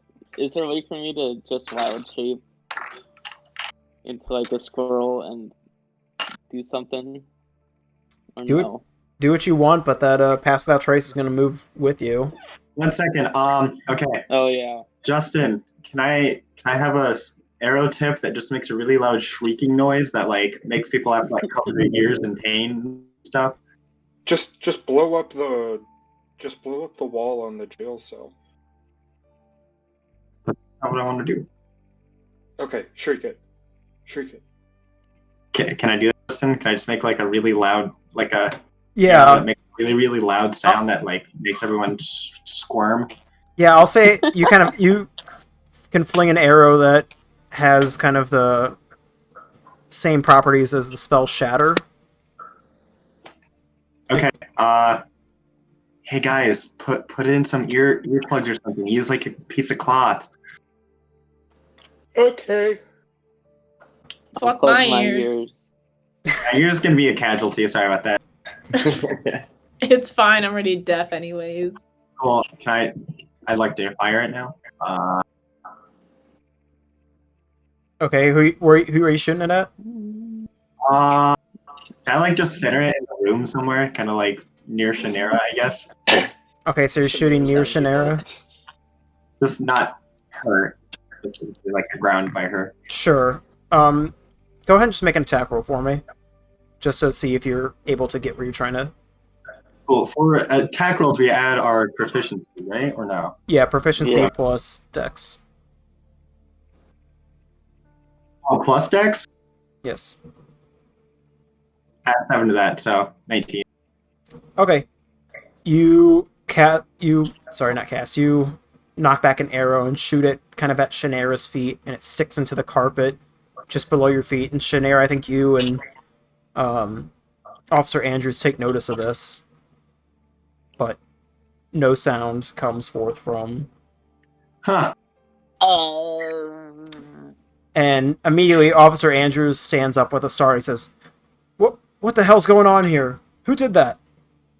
Can my knife fly? What was that? Can my knife fly right now? You try to pull out your dagger and see if it can float in midair. But alas, it cannot. All right, so no magic. Wow. All right. Huh. Good work, team. Officer, somebody just fired an arrow inside this building. Find them. No. I'm running out. Yeah, I'm gone. Okay. I'm just gonna leave. Goodbye. You guys are just gonna leave me in here? You didn't do Why, anything you're wrong. innocent. You're not suspicious. You're a I bystander. am literally describing an elk to be a person. Right. Is my fog cloud still? Oh, my fog cloud never worked. Never mind. No. Okay, so what's the plan? Who's sticking around to help? I need to. Oh, I can't even get a plan to them. No. I'm So- absolutely useless here, so have fun. I've left. I've left the building. That's fine. I'm gonna hide in the potted plant. I'm gonna turn into a squirrel, Okay. and I still have pass without trace going on. So Can you turn into a squirrel if you're already inside the no magic area? it's not Well, is it magic? I don't think I so. mean- I think you can still wild shape. I think that's more kind of like a class trait rather than magic specific. Okay. Yeah, I'll allow you to wild shape into a squirrel. I'm a tiny little squirrel hiding in this potted plant. Meanwhile, Alright. Officer Andrews kind of stands up next to you, Shannara, and he says, hang on just 1 second. I promise I'll be right back with you. And he kind of motions towards some of the other officers in the room and just kind of begins scanning about. You see Officer Andrews gets up and kind of makes his way over towards the jail cell. And some of the officers right themselves, and one of them kind of begins walking towards the kitchen here. Another goes to check out the conference room up near the top. And they all begin to kind of disperse themselves throughout the building as they look for the source of the arrow. I want to the cop that just moved close to me. I want to say, it's the feds. They're here to get me out. Doom guy, you're still here with me?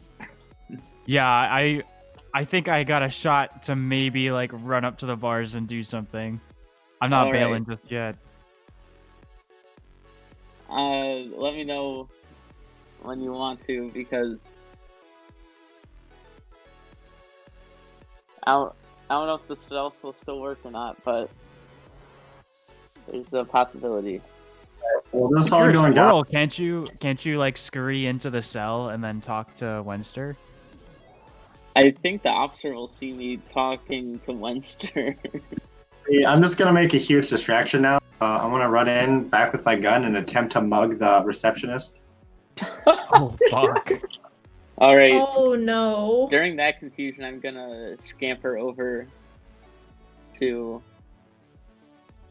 or I'm gonna try and pickpocket. Or wait, hold up. Before I commit a crime.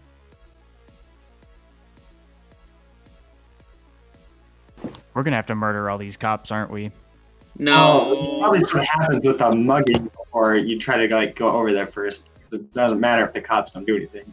I'm Right. gonna try and take a key off of a cop. Because that doesn't. Okay. You go up to this police officer. You do not see a key ring around their belt. All right. Then I'm just gonna scurry into the jail cell and hope no one saw me. I'm gonna say your stealth from before carried over, and you're able to. And plus, now being a squirrel, you're probably even more stealthy. You managed to make it inside the jail cell without being detected. Oh shit. Meanwhile, let's resolve this. Charles, you run up to Stacy, the receptionist, and you point a gun at her. Give me all your money. She puts her hands up at first, and she says, what are you talking about? We don't have any money here. What are you doing? Is this not the library? What? No! This is a police station. You gotta have money somewhere. I don't think you know what a police station Empty is. your pockets. Empty your pockets. If you're trying to rob a library too, you're in the wrong place. She reaches down towards her pockets and begins to start pull stuff out. Make a perception check, Charles. Yeah.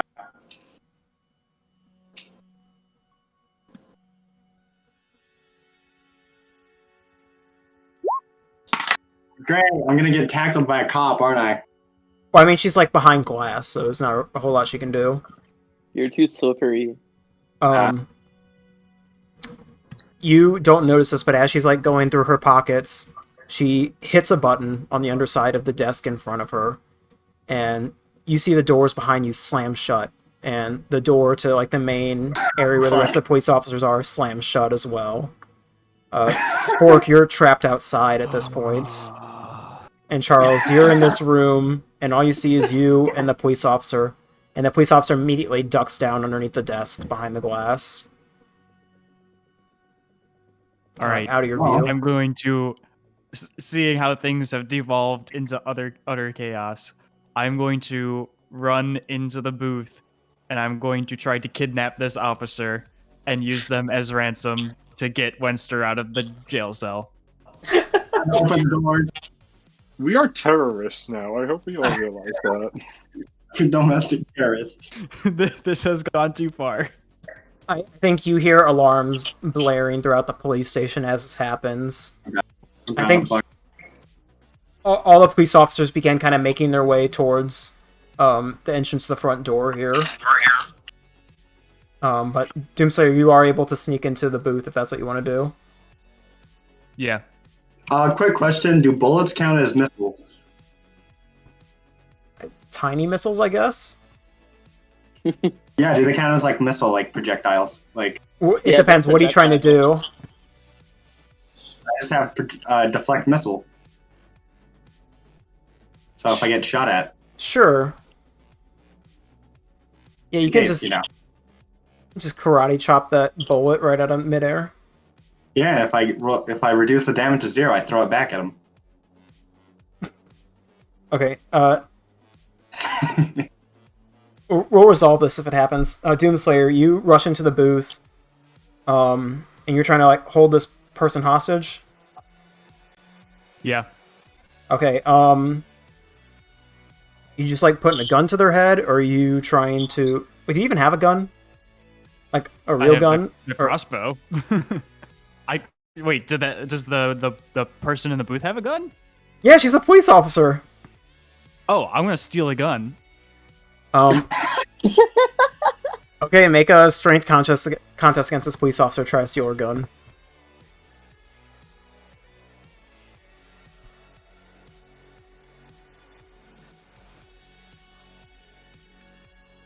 Oh no, it's taking a really long time for me. Do you guys see my roll? No. No. It's like no. Stuck. My connection to the server has been interrupted. That's mine. Oh, never mind. Can you tell with? I'm gonna try to reload. Oh, Oh, okay, I'm reconnected. Do you guys see it now? No. No. Just tell us. It was 17 plus 3. Uh-huh. Sure. I swear to God, I'll screenshot it right now. No, I believe you. You run up on her, I think partially because of your brute strength, but also partially just because of the surprise of the situation. You're able to run in there and steal the pistol from her hip. What do you do with it? Do you just point straight at her? I'm going to restrain her and then try to like walk back out into the broader room. Okay, are you tying her up with a rope or something? What's going on?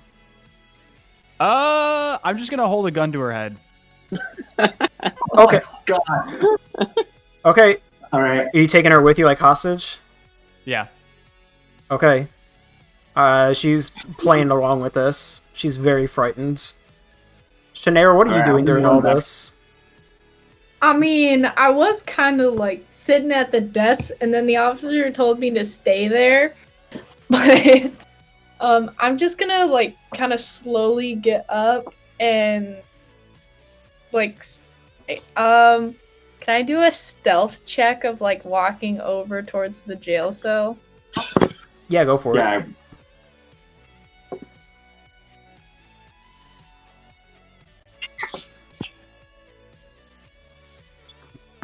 Oh, please be good.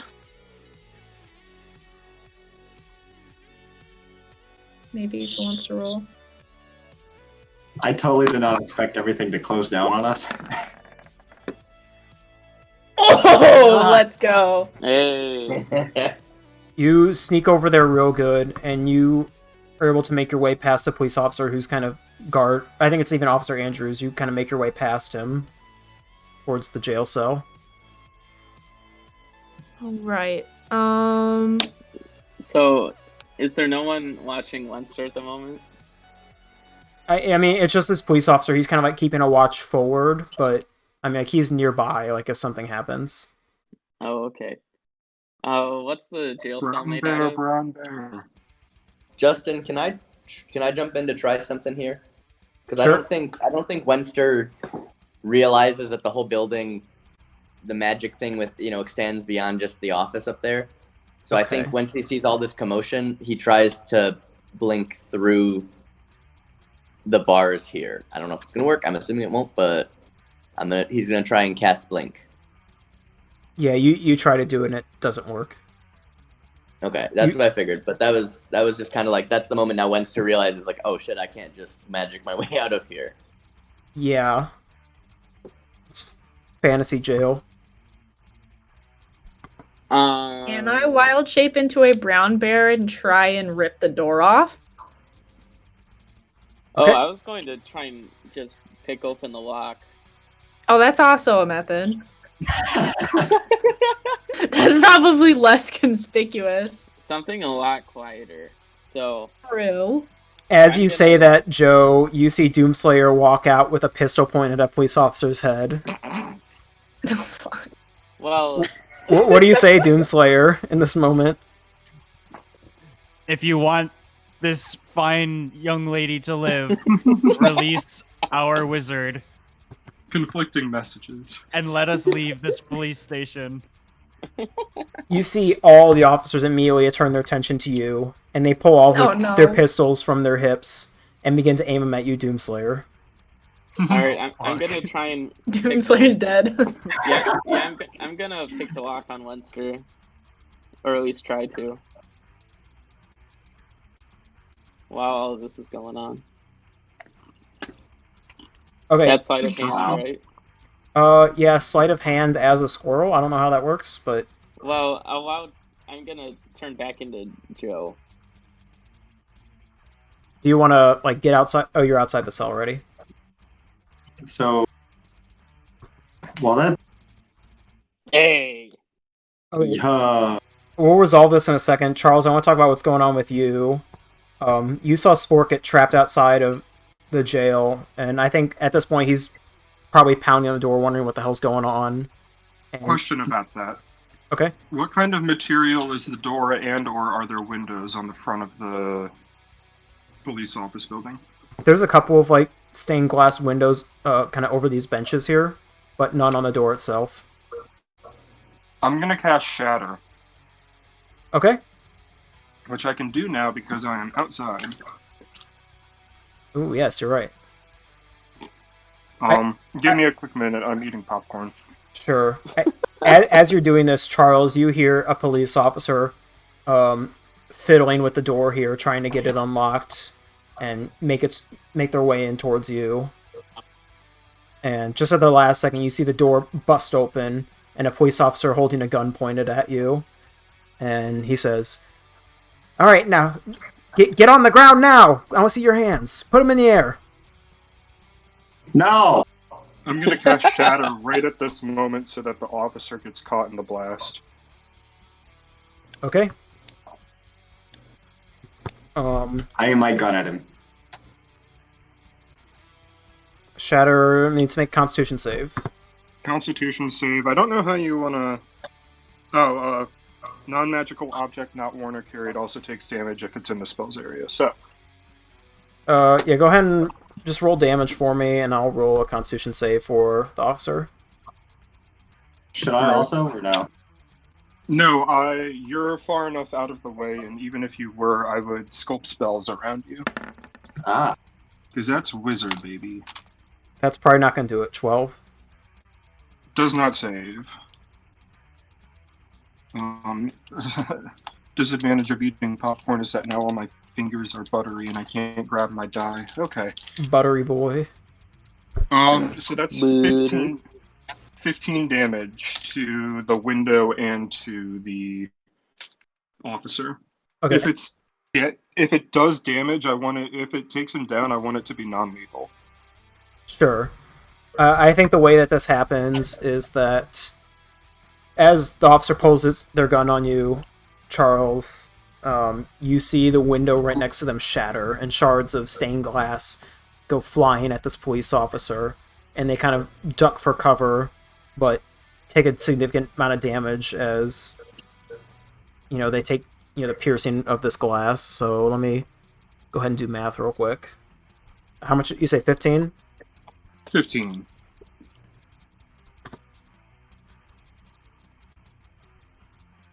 Okay. They're kind of like knocked down on one knee, but they still kind of have their gun pointed at you, Charles.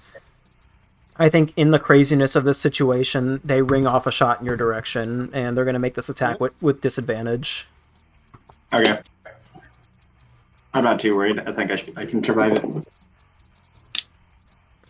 Does 55,000 damage. Oh, I just disappear from existence. Quick question. After this scene, how long until we go to, like, the docks and stuff? Do that whole thing at 11? That's probably going to be the next scene and probably like the last major scene of this campaign. No, I know, but I'm saying time-wise. Game time. Like... Yeah. Gotcha. This has probably only been like 10 minutes. I'd say by the time you guys wrap up with this scene and get back to the tavern, it's going to be like time to leave to go prepare at the docks. So you're not going to have a lot of time in between.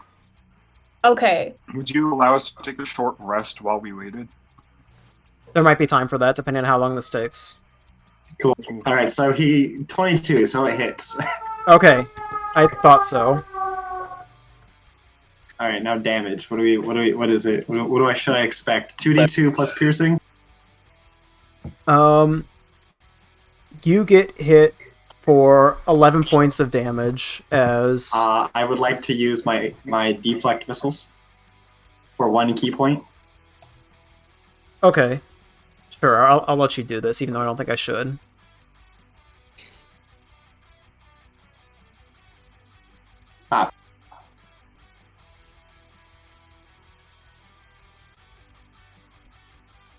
What?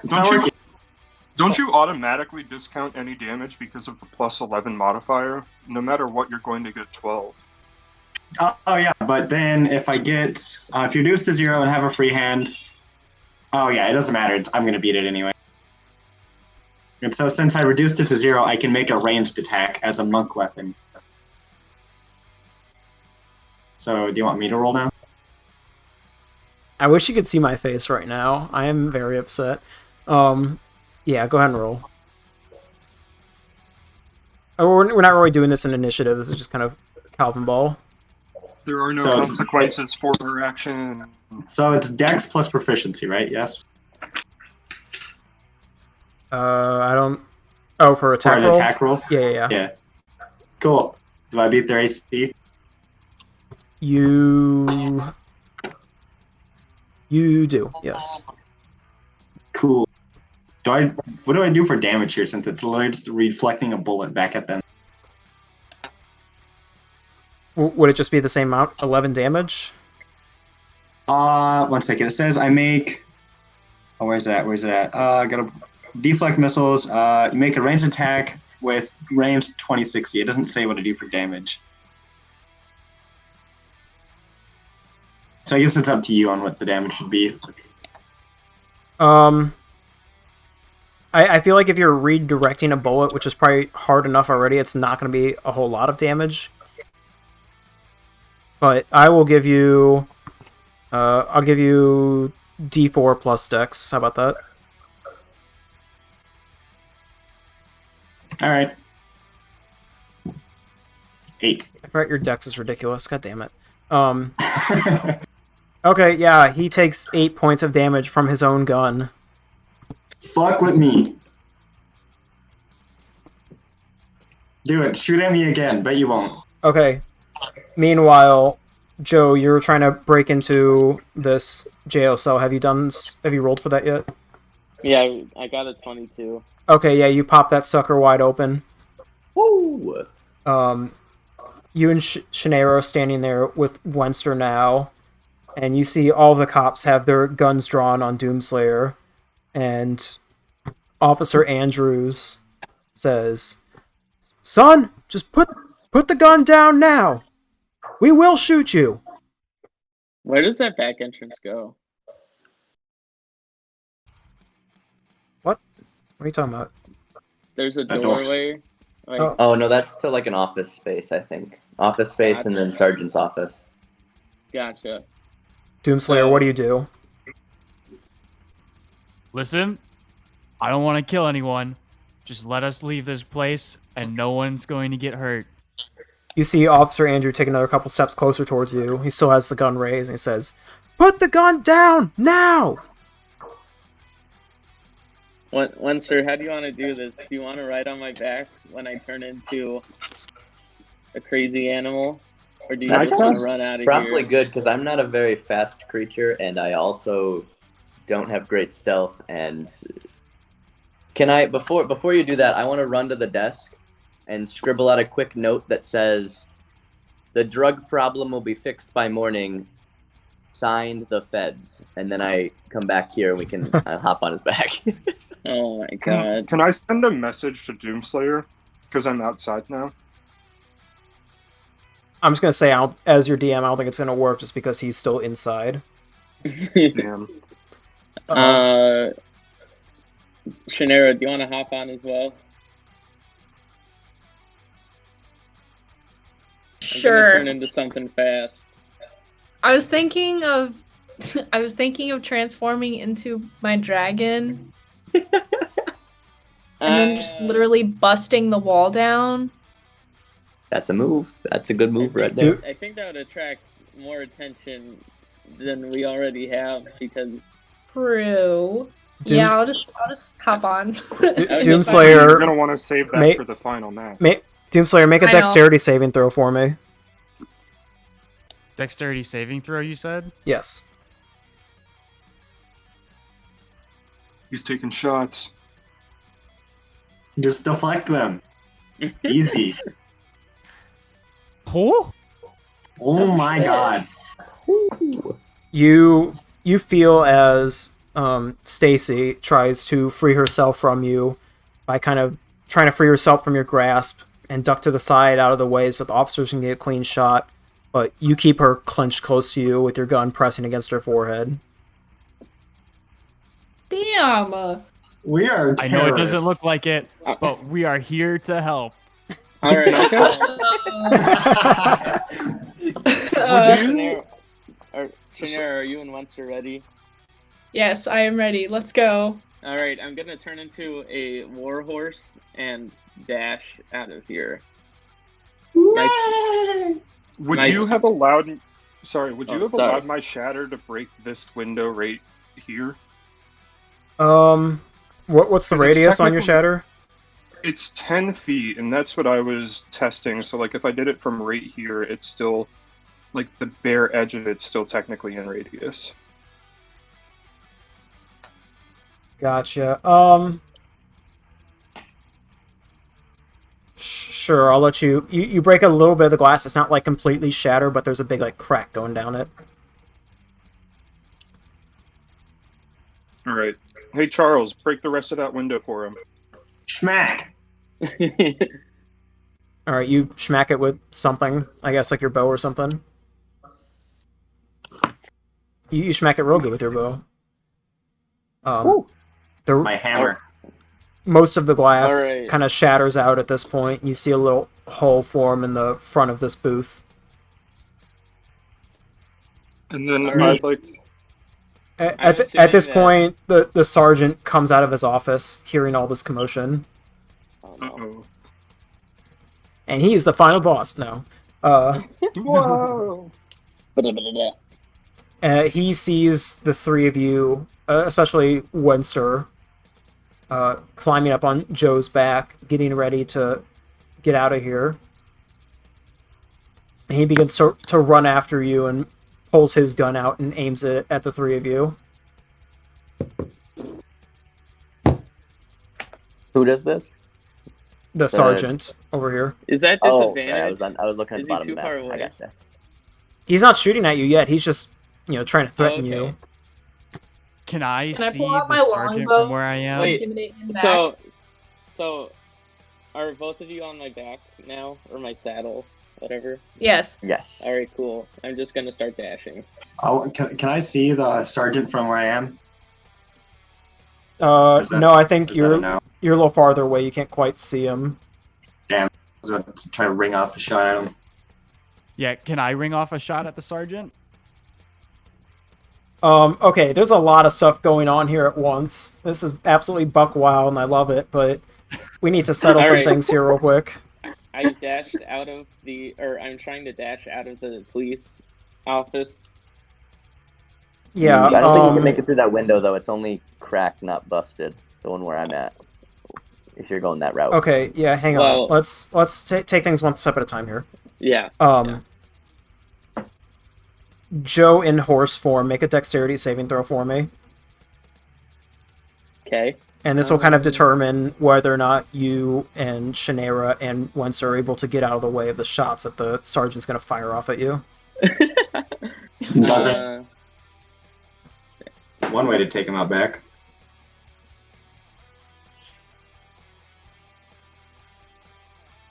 Ooh. All right. Let me roll. Ooh. Ooh.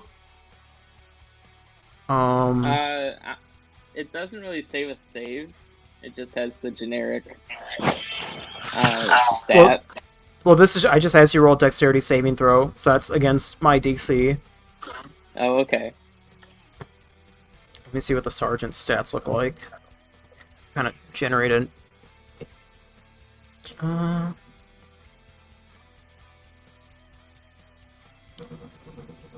Is the sergeant is his sprite still trying to sit on a chair or something? Yeah, it kind of is. There's not a whole lot of police officer sprites in here, so I gotta kind of make do with what I got. He steadies his pistol and aims at the three of you and rings off a number of shots in your direction, and each one of you take a hit. All three of you take 11 piercing damage. All right. Yikes. Just deflect missiles, guys. Come on. I would say you're about here when this happens. You're about to charge in front of this wall of bullets. It's about to come at Doomslayer. Oh, I was trying to dash. So No, sorry. Oh, okay. Yeah, I see what you're trying to do here. Doomslayer, you feel like this is your last stand. You see all the officers starting to kind of close in on you with their pistols raised in your direction. Alright, I'm gonna back into the booth with the hostage, and we're gonna try to bust through the glass, because that's the only option. With the hostage? Yeah. Okay. So, am I still... Okay. This is before you guys charged in here. You're still running while this is happening, back here. Sweet. Doomslayer, you back in there, and the police officers begin to follow you for a second.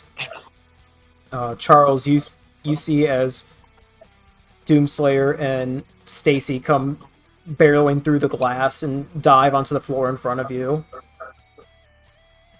Meanwhile, the officer that you just gave a bullet to is readying himself, and he He pulls out a police baton, which you see is charged in a bit of arcane energy. Oh fuck, can I do anything about this? Oh god. He raises his baton to the sky, and you see it as it becomes charged in this yellow thunderous energy.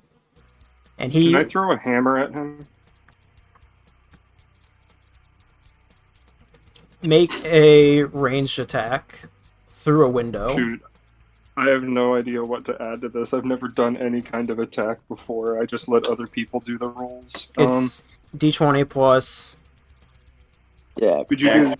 Dex. I don't know if you're proficient in hammers, unless you can give me a reason why you would be. Hammers are basically blunt daggers. No, I'm not going to give you proficiency on this. I'm sorry. Just add Dex. Oh, okay. That's a 15 plus 2. 17. Let me see. Yeah, 17 is going to hit. Nice. I have no idea what to do for damage on this. Like a D4? Yeah, do D4 plus your Dex. Alright. D4 incoming. While the hammer's flying at him, can I dash at the cop? That's a 5 damage. I think it's... If we were doing, like, normal, like, turn taking, it'd be the cop's turn right now, so they're just charging you at this point. Okay. So how much damage you say? 5 damage. Okay. They take 5... Oop. 5 damage.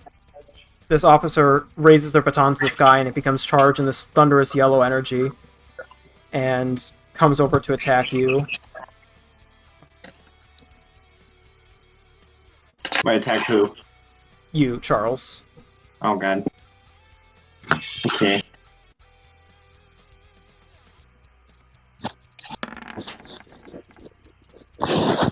Oh, thank God. They... I need to look at the spell quick.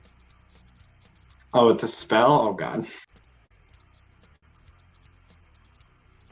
Okay, they swing at you, but with your deft monk-like agility, you're able to dodge out of the way, missing the brunt of what would have been a brutal hit with this police baton. It's at this moment that Doomslayer and Stacy come bounding through the window, and the officer kind of goes past you a little bit. And not too long after that, you see Joseph in Warhorse form carrying Shanaira and Wenster on his back as they come bounding through the window as well. But the doors to the front of the police station are still locked. But that window we broke isn't. No, the window over here, it has been busted out. Yeah, exactly. So, can I do a Fury of Strikes on the top by me? Let's see if I can knock him prone. Sure. Okay, cool. So I have to do it after I make a melee attack. So, Flurry of Strikes, which is a Flurry of Blows, which is 1d6 plus 5. Ooh.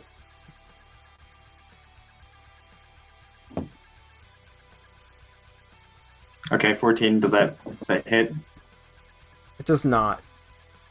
You Dang. begin to you ready your fist to try to strike this officer, but they catch you just as you're about to hit them, and they stick their foot out and trip you, and you go tumbling over. I'd like to this make an officer. unarmed strike as a bonus action.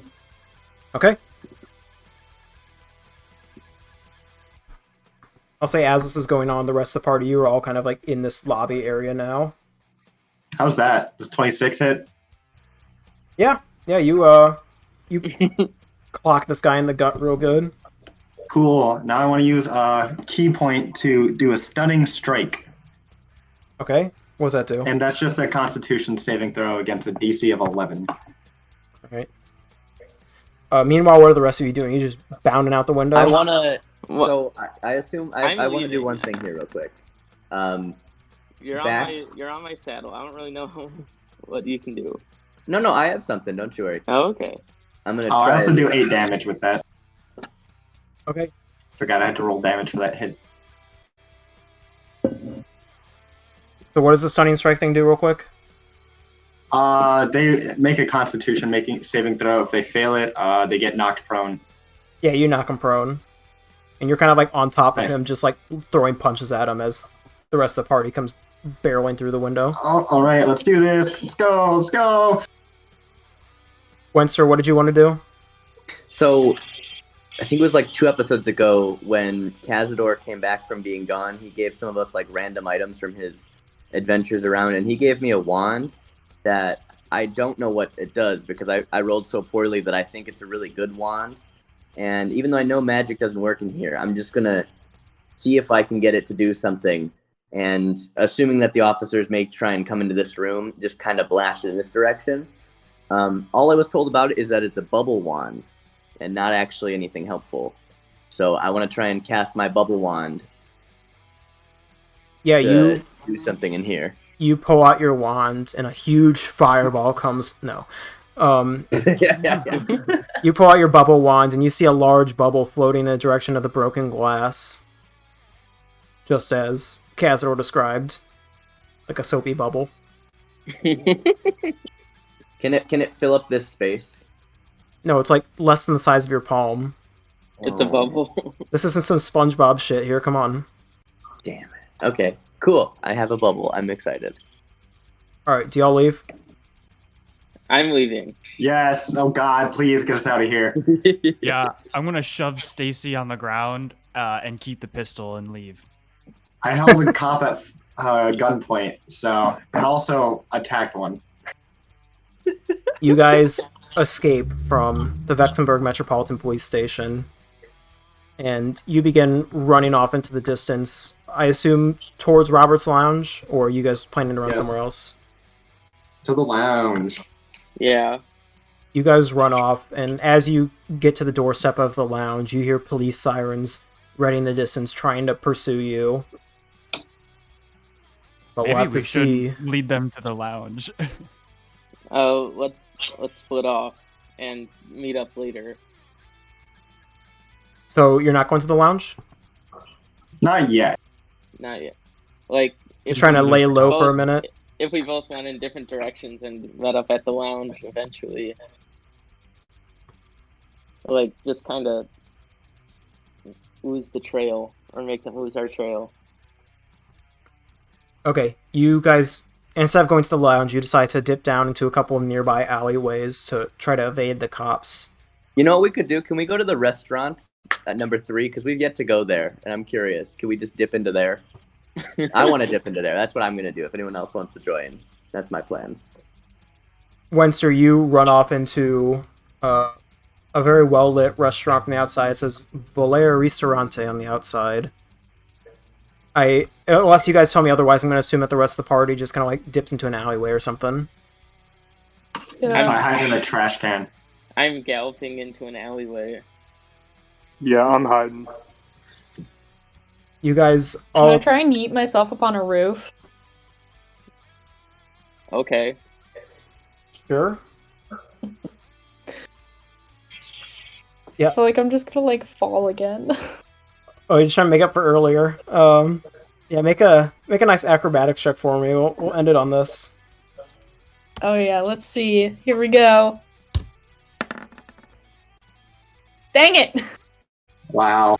You try to grab onto a fire escape as Joe is galloping down one of the side alleyways, and you reach your hand out to try to grab onto this, but you kind of misjudge the distance and you end up smacking your face against the side of the fire escape and take a big bruise from getting hit in the face with wrought iron at about 20 miles an hour. Oh my god. Okay then. Do I take any damage? Besides my ego? Your ego's definitely hurt. You take... Oh my god. Surprisingly, only 1 damage. Oh, sweet. Okay, that's fine. You sit back down on Joe's back, now a little bit defeated and deflated. I'm just gonna pull, like... I'm just gonna say I have a hood on, like, a jacket I'm wearing. I'm gonna put my hood over my face. As you ride off into the night, we see Wenster as he walks into Valere Ristorante, greeted by a very well-kept, elderly Italian man as he comes to greet you at the door, and he says, Hello, welcome to Valere Ristorante. My name is Mr. Benny Valere. It is my pleasure to introduce you to my restaurant. And we will resolve this scene next time.